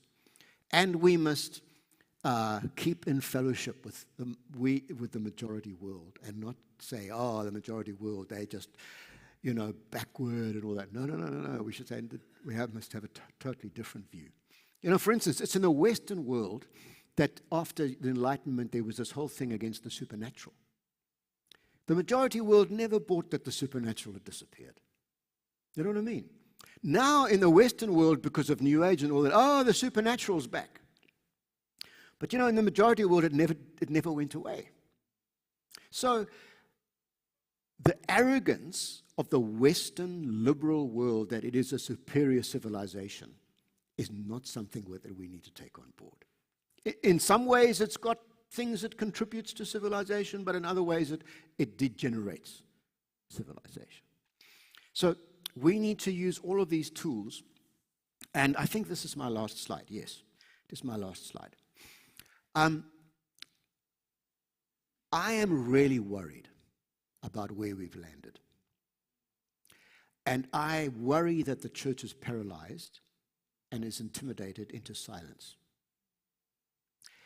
And we need, and this is not what I can do, we need people who understand this whole story, who translate it into new Sunday school curricula. Teaching little kids their bodies are good. See? And especially we need to have youth materials and help. We need to be much more intentional in helping youth navigate adolescence. A lot of these young girls in America who suddenly want to be boys, it's not actually because they have sexual dysphoria. It's because the therapeutic society tells them that if you feel a little bit unnatural, then just take medicine. And I mean, for a girl, puberty is a very difficult, suddenly having monthly cycles and all of that, and it feels weird, and all sorts of your emotions all over the place. But our society says, take medicine, and maybe change your sex. See? So no. We need to really tell them, no, your body's good, and hang in there. And you see, most people who even I think 80% of people who express some dysphoria, sexual dysphoria, before adolescence, it gets normalized and sorted out through adolescence. Because in adolescence, your whole body becomes what your genetics already is, with all the kind of hormone thing. And you come out the other side, and, my one daughter, before adolescence, she climbed trees and did all sorts of things, and we thought, is she a bit boyish? And now she's such a wonderful mother, and she's so feminine, because what happened? She went through adolescence, became a woman, see? Imagine if I'd said to her, oh, aren't you really a boy? And that's what they're telling people today, see? Then, oh, yeah, maybe I am. So, and we need school teachers to go and get the curriculum that is being handed out and identify where these ideological factors are there. And before our kids go to high school, we need to tell them, you're going to go and this is what they're going to teach you. And this is a story, but the Bible has another story. And you have much more. The thing about Christian identity is it gives us much more dignity than any other kind of teaching of identity, see? And so I'm trying to brainwash Dave and Colleen. They need to help. They need to marshal forces in the AVCs throughout South Africa. We need to get whatever psychologists we've got, school teachers, and we need to start equipping us to navigate this world in which we live. So I finished my teaching for today. Let's have discussion. Who's going to help? What are we going to do? Dave, this is now your job, my man. Anybody like to? Gabriel, you want to say something? Where are you going to go? Nick, go first. Just wanted to say two things. Firstly, more of a reflection. Yes. Solomon, says in Ecclesiastes, there's nothing new under the sun. And if we look back into the Old Testament narrative, and point to examples like Sodom and Gomorrah, where there was this blurring of sexual identity, that for me is encouraging, in the sense of we're not dealing with something new here. Yeah. And so there's actually no reason to be afraid of this, because it's been there all along. The Lord has got a plan, and the plan is the gospel of Jesus Christ. Yeah. And so we don't need to be afraid of this thing, in one sense, because of the gospel. That's just a reflection. Yeah. Second, more of a question about praxis. So the vineyard stance is welcoming but not affirming, and that's particularly the line is particularly drawn in leadership. Now, my question is, should there not be certain contexts of fellowship where we need to draw the line as well? So, for example, the home. So, if we are welcoming to all sexual orientations, and we have now people who are homosexual come into our homes with our children, and we allow them freedom of to be themselves, To act out. act out. So now, is the, say, for example, eating together and fellowshipping, are we welcoming in that context? Because that for me feels like affirmation. Yeah, these are very difficult moral choices. Like, do you go to the wedding of a couple and celebrate with them, or do you say, I can't come to your wedding? There are many, many moral choices we have to make. My objection is when it's either behavior or teaching that is going to mess up my grandsons. I want to say you're not allowed to do that. I think one of the lines where it's really now the battle is on, is it not the prefix, what you call yourself, a he or a she or a it or a we? The pronoun. And so in schools like in America, if the school teacher doesn't accept the pronoun that the child wants to use, they can lose their jobs. What do I do as a Christian if I don't agree with that? So, I know that she is a girl. I watched her grow up. Now she's calling herself Sam, and I'm supposed to call her him, and I object to that, the fact is I might lose my job. So my conscience would be, no, if you force me to use the pronoun you want, which goes against creation, you are infringing on my religious liberty and my right to exercise my conscience. So there is a big war going on that. And I don't, I'm just beginning to think about this. I don't have all the answers. And probably we can't create what's called a casuistic ethics, where there are hundreds of details. In this case, do this. Because then we're not letting people be led by the Spirit, We're going to have to learn to navigate it. It's going to be difficult. And just like you, it makes you have all these questions. To me, I don't have all the answers yet. I think we have to navigate it. Dave? No, absolutely. Those are good questions, Nick. But I think once we compromise on how welcoming we are, we're already moving away from the gospel too. Yeah. So we don't want to move away from the gospel in terms of affirming what we shouldn't be affirming, but neither do we want to be not welcoming what we should be welcoming, in order that they might receive the truth that actually does set them free. Yeah. So it's a risk we take.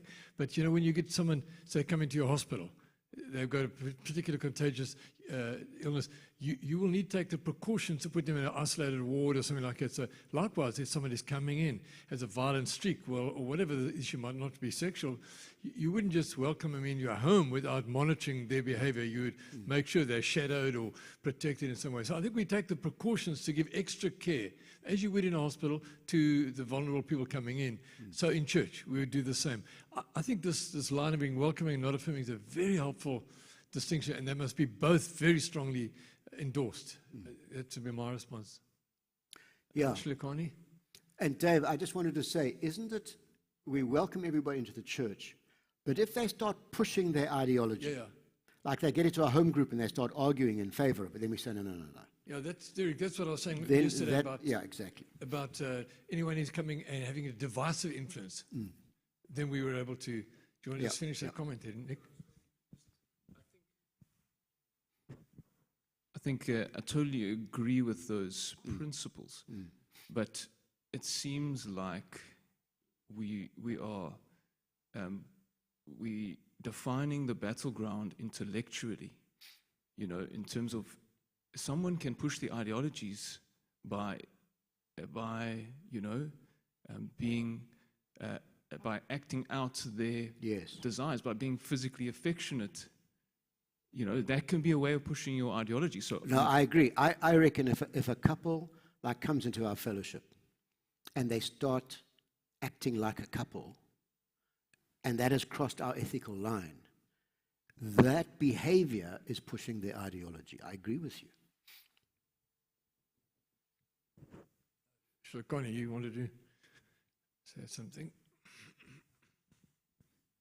Okay, I just wanted to add also on the other side of the approach that we adopting as Vineyard, because we come in good faith, accept them, draw our lines, but they come with a hidden agenda. This is a true story in a certain church where they use the same approach. Before they knew it, all the boys were molested, and it was a whole big thing. So how do we now as a church guard against such tendencies? Are we going to walk around them like on eggshells? Are we going to be spying on them? And also there's the spiritual part impartation of the whole equation. So those are the things that are in my mind now. How do we now find the balance? You're right. I mean, this is where pastors must be pastors, And surely the gifts of discernment, the gifts of the Spirit, and a person comes in and I just seem innocent and normal, we need to say, hey, God help us to see all the people coming to our church if there's an agenda that we see it. And I mean, I think normally with me, when I've pastored people in churches, I've tried to not confront people in public meetings. I'll confront them individually. So I don't want to shame anybody in public, But one-on-one pastorally, we can really probe, and ask questions. Yeah, absolutely, Derek. And one of the things we must also be very clear about, we must hold up what Christ-like living is actually about. What does it look like? So we keep preaching for what can be affirmed, and by so doing, clarify where the lines are drawn between ungodly behavior and what is godly, Okay, so I always get nervous when I have to start speaking English. I made a few notes. Ek verstaan Afrikaans. My vrou is Afrikaans spreker. But I don't think everybody will. Something that has just been very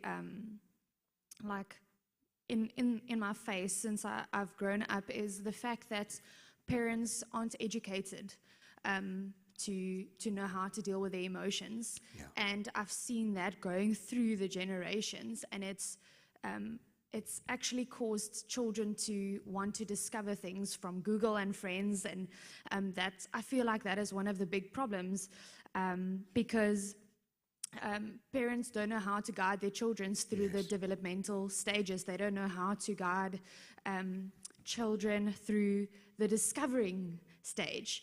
And I was just not to judge or anything, but just hearing the phrase, yeah, but she climbed a tree.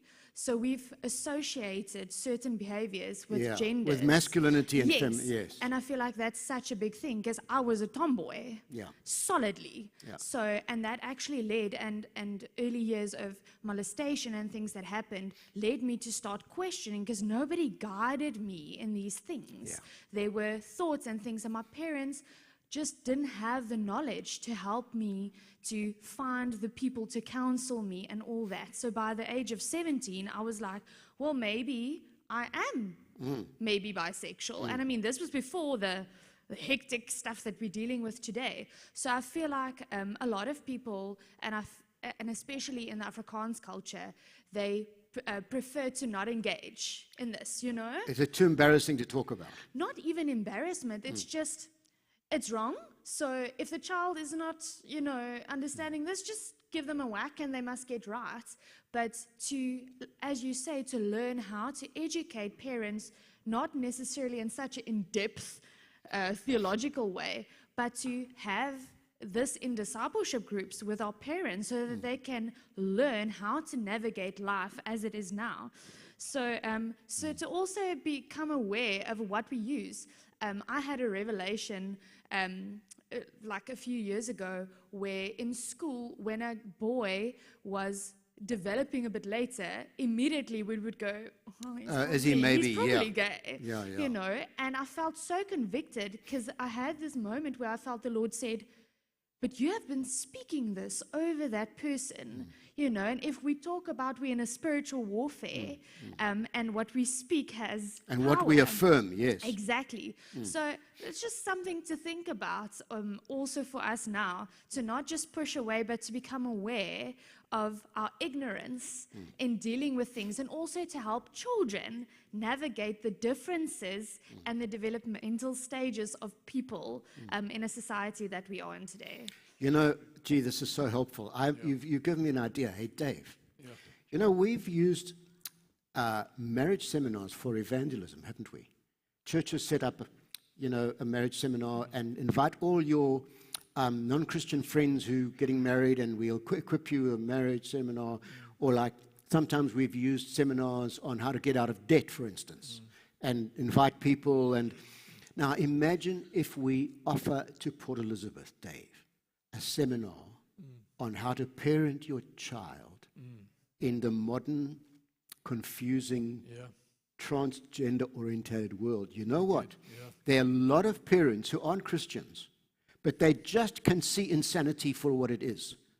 And we could actually do a whole evangelistic thing by offering, empowering teaching, and especially we would need to get like medical people coming to talk about what happens during adolescence.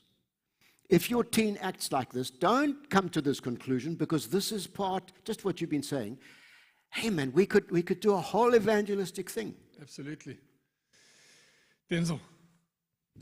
Yes, thank you for a very informative topic. I think it's about time the church speaks about these things. It's prevalent in the age that we're living in. And these things have always been there. I mean, Jesus' time, there was Herod and all these people that was there. But like Pastor Dave says, you know, we hate the sin, but we love the sinner. And that's how God is. And right believing will lead to right living. And we need to embrace these people. But we're living in an age where I think the church has been silenced, and as we know it. So we've been suppressed as a church. And our voice has been taken away. And in terms of that, I think that in our camp last week, this parent was talking about in Port Elizabeth that they have same toilets for boys and girls. So it is happening in our society. But I think we need to take cognizance of the fact, like you said, you need to converse with your medical friends. We also need to enlighten ourselves with the law, because the law the laws are big the law issue. the law is being changed underneath our nose. And that's why our former Chief Justice actually was taken out, because he was asked to change the laws. And we've got a constitution in South Africa which is very solid against the Western world and the culture. So that's been taken away very sneakily. So I think the church needs to rise up in terms of the law and where we are at, because that's the starting point. And that's going to change the narrative of what the church believes in and what we've been ordained to preach the word. And the truth is in the Bible, and that's what it is. So I think we need to be more aware of what's happening around us and the laws that are being passed, because we're in this world, but we're not of this world. And the prince of the air of this world is working at a far greater pace than anything else, because he knows his time is coming near. And Jesus is coming back. Yeah, thank you. Yeah, so in ideologies, the means of social control are media, education, law, and policing. All of those can be harnessed by the ideology. And we have to push back in all of those dimensions. Yes, so I just want to start from agreeing the need for us to have to acquire knowledge. Scriptures say that my people are destroyed for lack of knowledge. Yeah. I think that is one. And then two, it's just a reflection on your lecture. These ideologies are interwoven in things that are seemingly good or that are popular, things like democracy, social justice, majority rule. So it's very tricky. So slowly in these things that we may embrace, things that help to govern human institutions, that's why you find them. I think that's why it's very easy for them even to brainwash and to control. So that's what I wanted to say, that we really need to acquire some knowledge on this and have a sound position. Yeah. Can I just say that, to strongly agree with you, one of my books I've published is called Kingdom Theology and Human Rights. And it traces how it's been Christians through the ages that have fought for the rights of the poor and the oppressed and the powerless. And most of our democratic institutions in the Western world, like the separation of powers doctrine, all comes from Christian influence. So we must not abandon the field of democratic society, but we must realize it is being usurped by an agenda. And the danger is we'll back off on the principles that we created in society, which is good. It's part of God's ordering of society. So the point you're making is very important. I feel like much of this has got to do with the quest for the radical middle. How do you preach and teach and live out grace and truth at the same time? So if we preach the truth, or if we just, like as you were saying, we need to keep on preaching the truth in church and that, and teaching it in Sunday school. Some people might see that as hateful, even if the truth is accompanied by grace. So yeah, I just think it's very important to be loving, but many of the people aren't. Many of the people of the LGBTIQ community, or who endorse those belief systems, they'll see us as hateful, Yes, they do. regardless of what we say or how we say it. I don't know. Like, how do you handle that? Yeah. So, you know, in the United States today, a lot of states where it happens the Republicans are in power and governors are banning transgender education in schools and banning it in athletics, and they're pushing back. And the activists for the ideology basically portray all such politicians as filled with hate, just what you've said. And the guys that are banning the sex education are actually saying, no, we want to protect our kids and our teenagers. So they're saying it's because we love our kids. They're saying, no, you hate our kids. So I was talking with Alexander because we might publish a book together. We could name the whole book, or one chapter is When Love Becomes Hate. So what we define as love, they define as hate. And at the emotional level, that's where the fight is. You absolutely put your finger on it. And we need to say, no. We are actually motivated by love. And this is why we motivate. Because otherwise they very quickly caricature you as this repressive, hateful, hyper-conservative, fundamentalist, stupid, unscientific, all of those things. And we have to systematically deconstruct that line. It's a good point you've made. Actually, I was going to make a very similar one. So, amen to Melissa and what she said, and trying to educate ourselves on it as well. This topic personally is quite sensitive. I grew up, so my father's gay. Yeah. And he was the second or third legal gay marriage in South Africa. And so, yeah, growing up, it's been my life living with it and trying to figure out what we were talking about here, how to love him correctly and how to discern where to step or where to enact my faith and where to love him as a father. Yeah, it's complicated. Most of us have it somewhere in our families, eh? Yeah. I've got my extended family who's lesbian, married to another woman and so on, and I've had to navigate how to love her without accepting everything. It's complicated. So it's really hard. And so this idea of, or not the idea, but the truth that, as you say, it comes across emotionally very quickly. Because we've now understood that behind it is it's the spiritual battle that we really need to fight. But face to face, it's come out as, I'm persecuting you, and it's an emotional You're front, rejecting me. Correct. So having this idea of, let me educate myself, or even if it is interacting with them, as we said, being accepting, allowing them into the church lovingly, even the idea of saying, I'm willing to interact with you, often breaks down many of the barriers of, I'm now persecuting you. So something, and I can well understand, so I'm not a parent myself, but I can well understand that it's exceedingly scary for parents to allow their children to interact with these people. But I would like parents to also understand that if it's someone like a youngster who's now proclaiming, I'm gay, I'm lesbian, they are still figuring things out themselves, that youngster. If you are allowing your child to interact with an older person who's a while of their journey with their journey in homosexuality, that is when you can more radically step in and say, you've had this idea for a long time, may I ask you a question? But if it's a youngster, in love, you still need to almost help them raise them. Like as a church, we're supposed to be communities, living out lives with each other.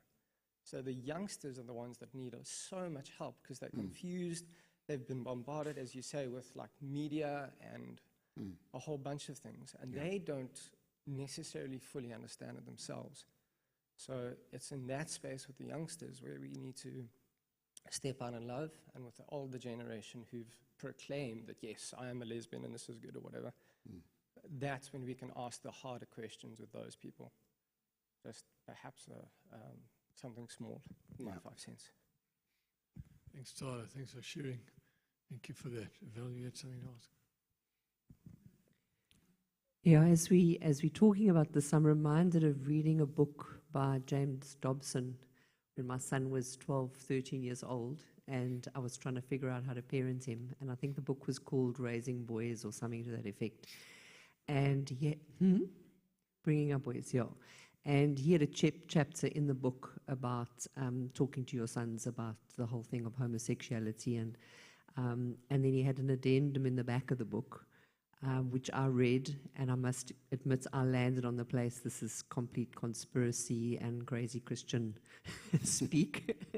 And he said that there was an agenda out by the Gay Association to indoctrinate all boys into homosexuality, and that it was infiltrated into the media, infiltrated into Hollywood, infiltrated, and there was a intentional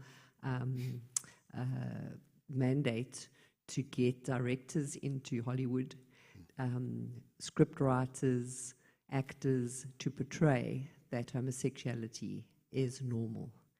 And I remember reading that, and I thought I wanted to chuck out the whole book because I thought you a bit crazy, 15 years ago. But now you don't think he was crazy. Now, when I watch TV, I go, oh my word. Yeah, there it is. And I think what you're saying, so this is what I want to land on, what you're saying today is you saying a similar thing, in a sense, about what's happening with the media out there, and that it is an agenda, it's a war, and they use education, and they use media. And I think if I look back, and he was appealing at that point to churches and to leaders to do the same thing. He said, get into the media, get into movies, start making movies that portray the Christian message. And I think I just want to, that's what you're saying. I think as much as there is this war that's going on out there, we have a parallel message that these young people and adults are looking for. What's your identity? What is your purpose? Where do you belong? And we have that message, and I think we possibly are too silent. If I look at the media with the whole homosexual, you don't see what he called for then 15 years ago. Didn't happen. And I think it's an important thing for us to take seriously. Your call today to actually call on medical, but also the media and technology, because that is where the war is being waged. And we need to, and I think it comes back, so just my second point would be agreeing with the education on it, because and my daughter, she came back from a year outside of this church. She went off into a community where there wasn't a wide Christian group, and she'd grown up in the church, and the way she thought, and she got into that society, and she came back home and she said, Mom, I don't know how to defend my faith. She said, I haven't been taught the words, because people come at me with this, and I will just say, well, I believe it to be true, and it's in the Bible somewhere, but she said, I do not know what the essence of it, and I can't defend it. And she challenged me, and she said she's challenging herself and her peers to actually go and learn to defend our faith well, to know who we are, know who our God is, and know what our message is to the world, and be able to articulate it clearly and concisely. Yeah. Oh, that's very, very true. My wife and I try to watch TV shows that we can agree on, because I like the cops and robbers, and she says, nah, it's violent, and then she likes the nice, sweet stories, and we find certain things. We say, okay, we're going to watch this together, and then vrachis, halfway through, there's a lesbian or whatever scene. And we used to go, Karine used to go, oh no, we're going to switch it off now. Now we fast forward, it's kind of, because maybe the story is quite nice, but under the guise of equality, it is obligatory in every movie that's got relational to have normalized, there's no doubt about that agenda in society whatsoever. Jan. Yeah, thank you so much. I'm coming from South Sudan. We know. are listening to this. Are you going to start talking about this on the radio now? Yes, this is where I'm going to now. Because listening to all this, it is a media thing. We are now in a church in South Africa. Yes. And talking about it in a society that is, this thing is already happening. In South Sudan, we come from a community that is the majority world that you were talking about. Yeah. Everything that we do is decided by the community. The community right now is against this thing in totality. Yeah. The Constitution of South Sudan says marriage is when a person marries the person of the other opposite sex. That's right, heterosexual marriage. That is what the Constitution says. We have been to war, so there is a constitutional making process right now, and they are not talking about putting this thing in. So in South Sudan, we see ourselves as still good. There is no this culture of gay or LGBTQ. How can South Sudanese pastors preach about this new culture that is coming from the Western world? Having in mind, if you preach something like for example, pornography, people will have to look and see what is this pornography thing. And the more you talked about it, the more other people will make research about it and become addicted to pornography. So how can you help people in that community, in that culture, to talk about this new culture that is coming from the West? That is one. Yeah. Pastors have these psychological issues now because of this new thing that is coming. We have a soul that we need to take care of. How can pastors have a soul care of themselves and preach the gospel in a healthy manner? Thank you. Yeah. Well, I mean, you're the answer to that, aren't you? You're a social activist. You influence the society around you heavily. And I mean, I'm just thinking there are all sorts of things you could do to have pastors' conferences, ecumenical, gather and say, guys, we got to get ready for what's coming down the road. Here's what's coming down the road.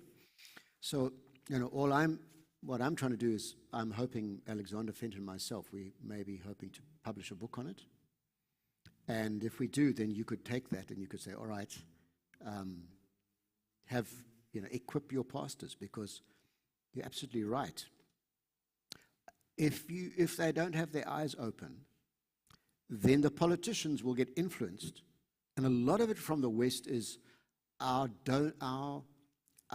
donation money has strings attached. It's very much part of the pressure tactics.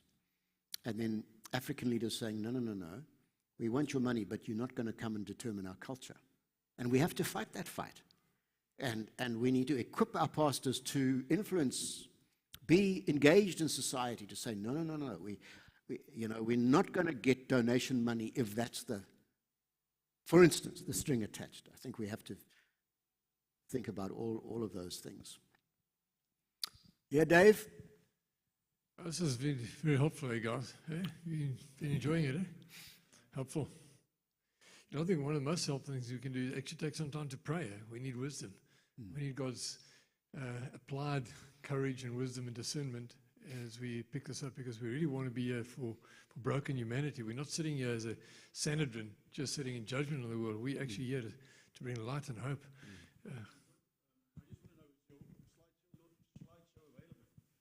Dave, can you speak to that?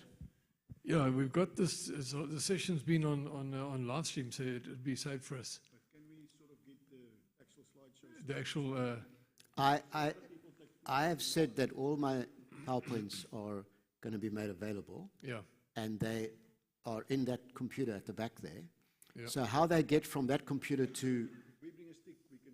Yes. Yeah.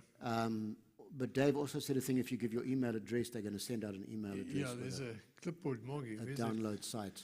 Can you get us a clipboard again? If anybody wasn't here during the week, just give us names and addresses. And we're going to send out what we've been using this week on that clipboard. So Morgan, you'll just get a fresh clipboard page for today as well. So make sure that you sign that up, and we'll make sure you get it. And Wally.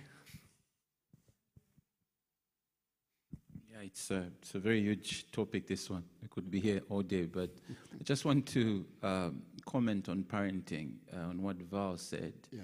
I think one, in our times, parenting has become a real challenge, I must say.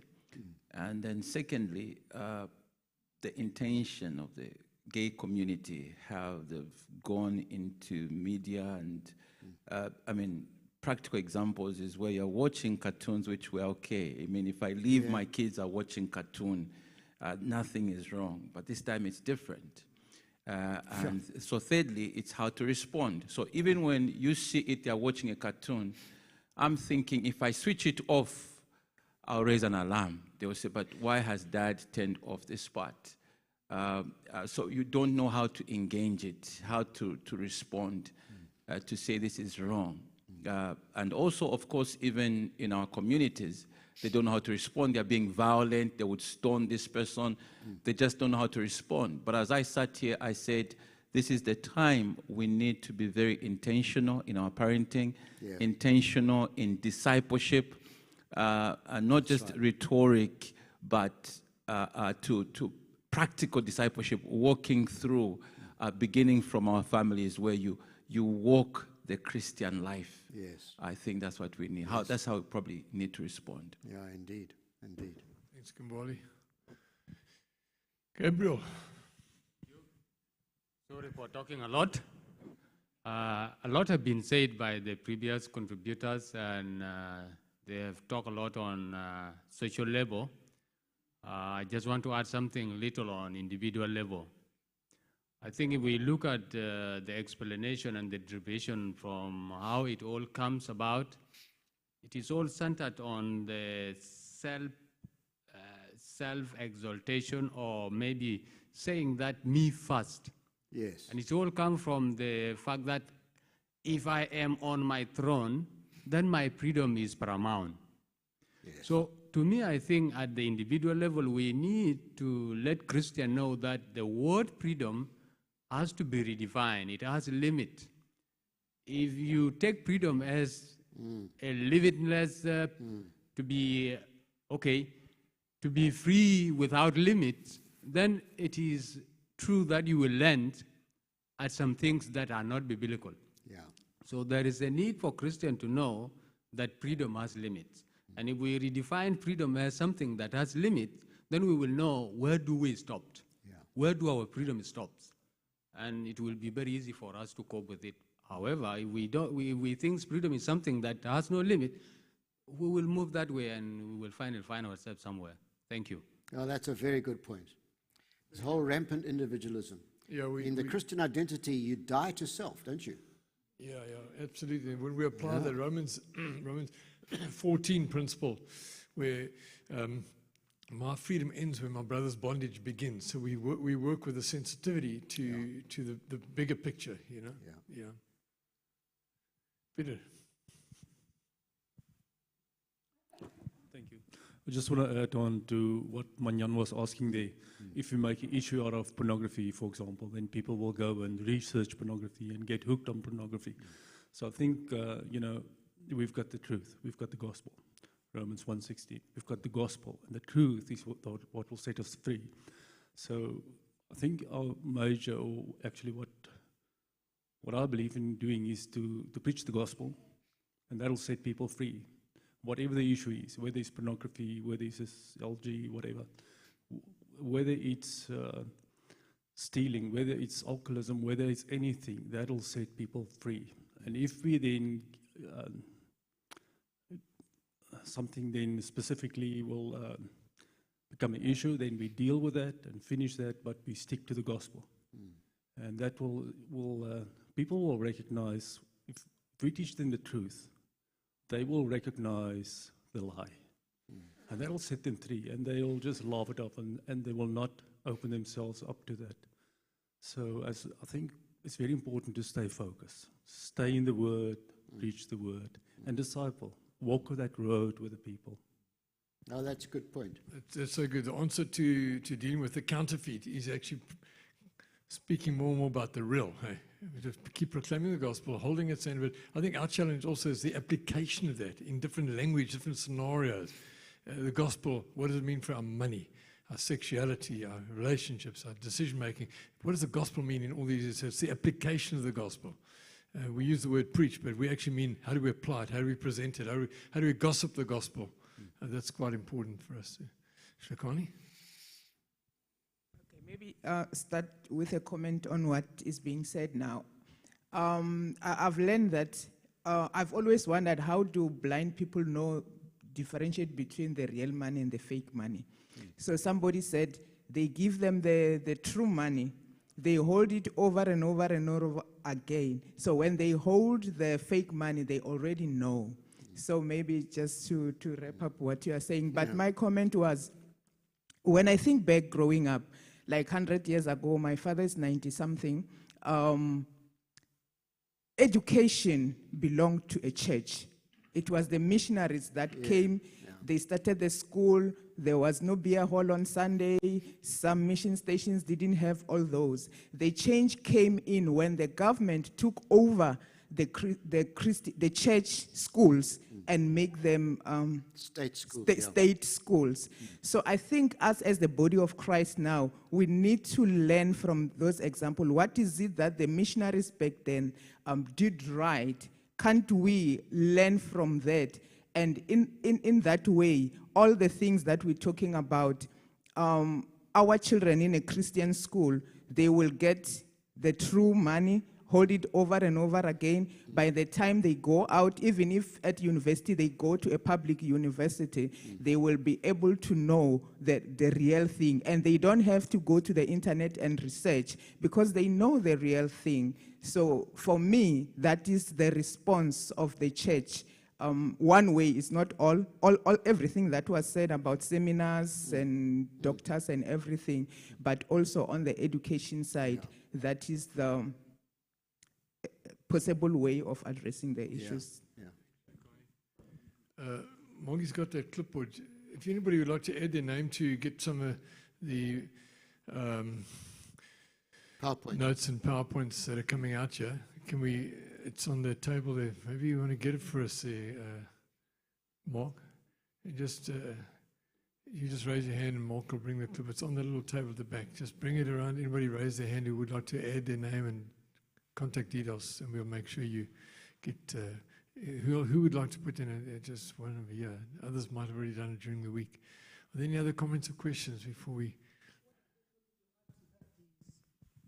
I am happy that you mentioned the Christian kind of institutions that we have. We should not just be doing the talk, don't do this, don't do that, but what powers and platforms do we have as Christians to actually further our agenda of Jesus? In South Sudan, we have the radio station, like we said. We have ethics, what we allow on air and what we don't need on air. We have a primary school that is called Nehemiah Primary School. We teach the values according to the Christian identity. And these are actually the platforms that the Christian churches should develop so that we can have control over who we want to disciple. If we don't develop such institutions, of course, we will actually be vulnerable to this outside world. Thank you. Yeah. Okay.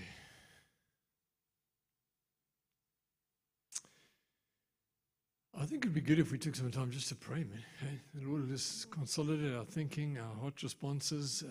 Why don't we turn 2, 3 small clusters, just maybe 3, 4 people, and just have a time of prayer. Can we do that? And then for those that have been listening on the live stream or who will, thank you for being part of this.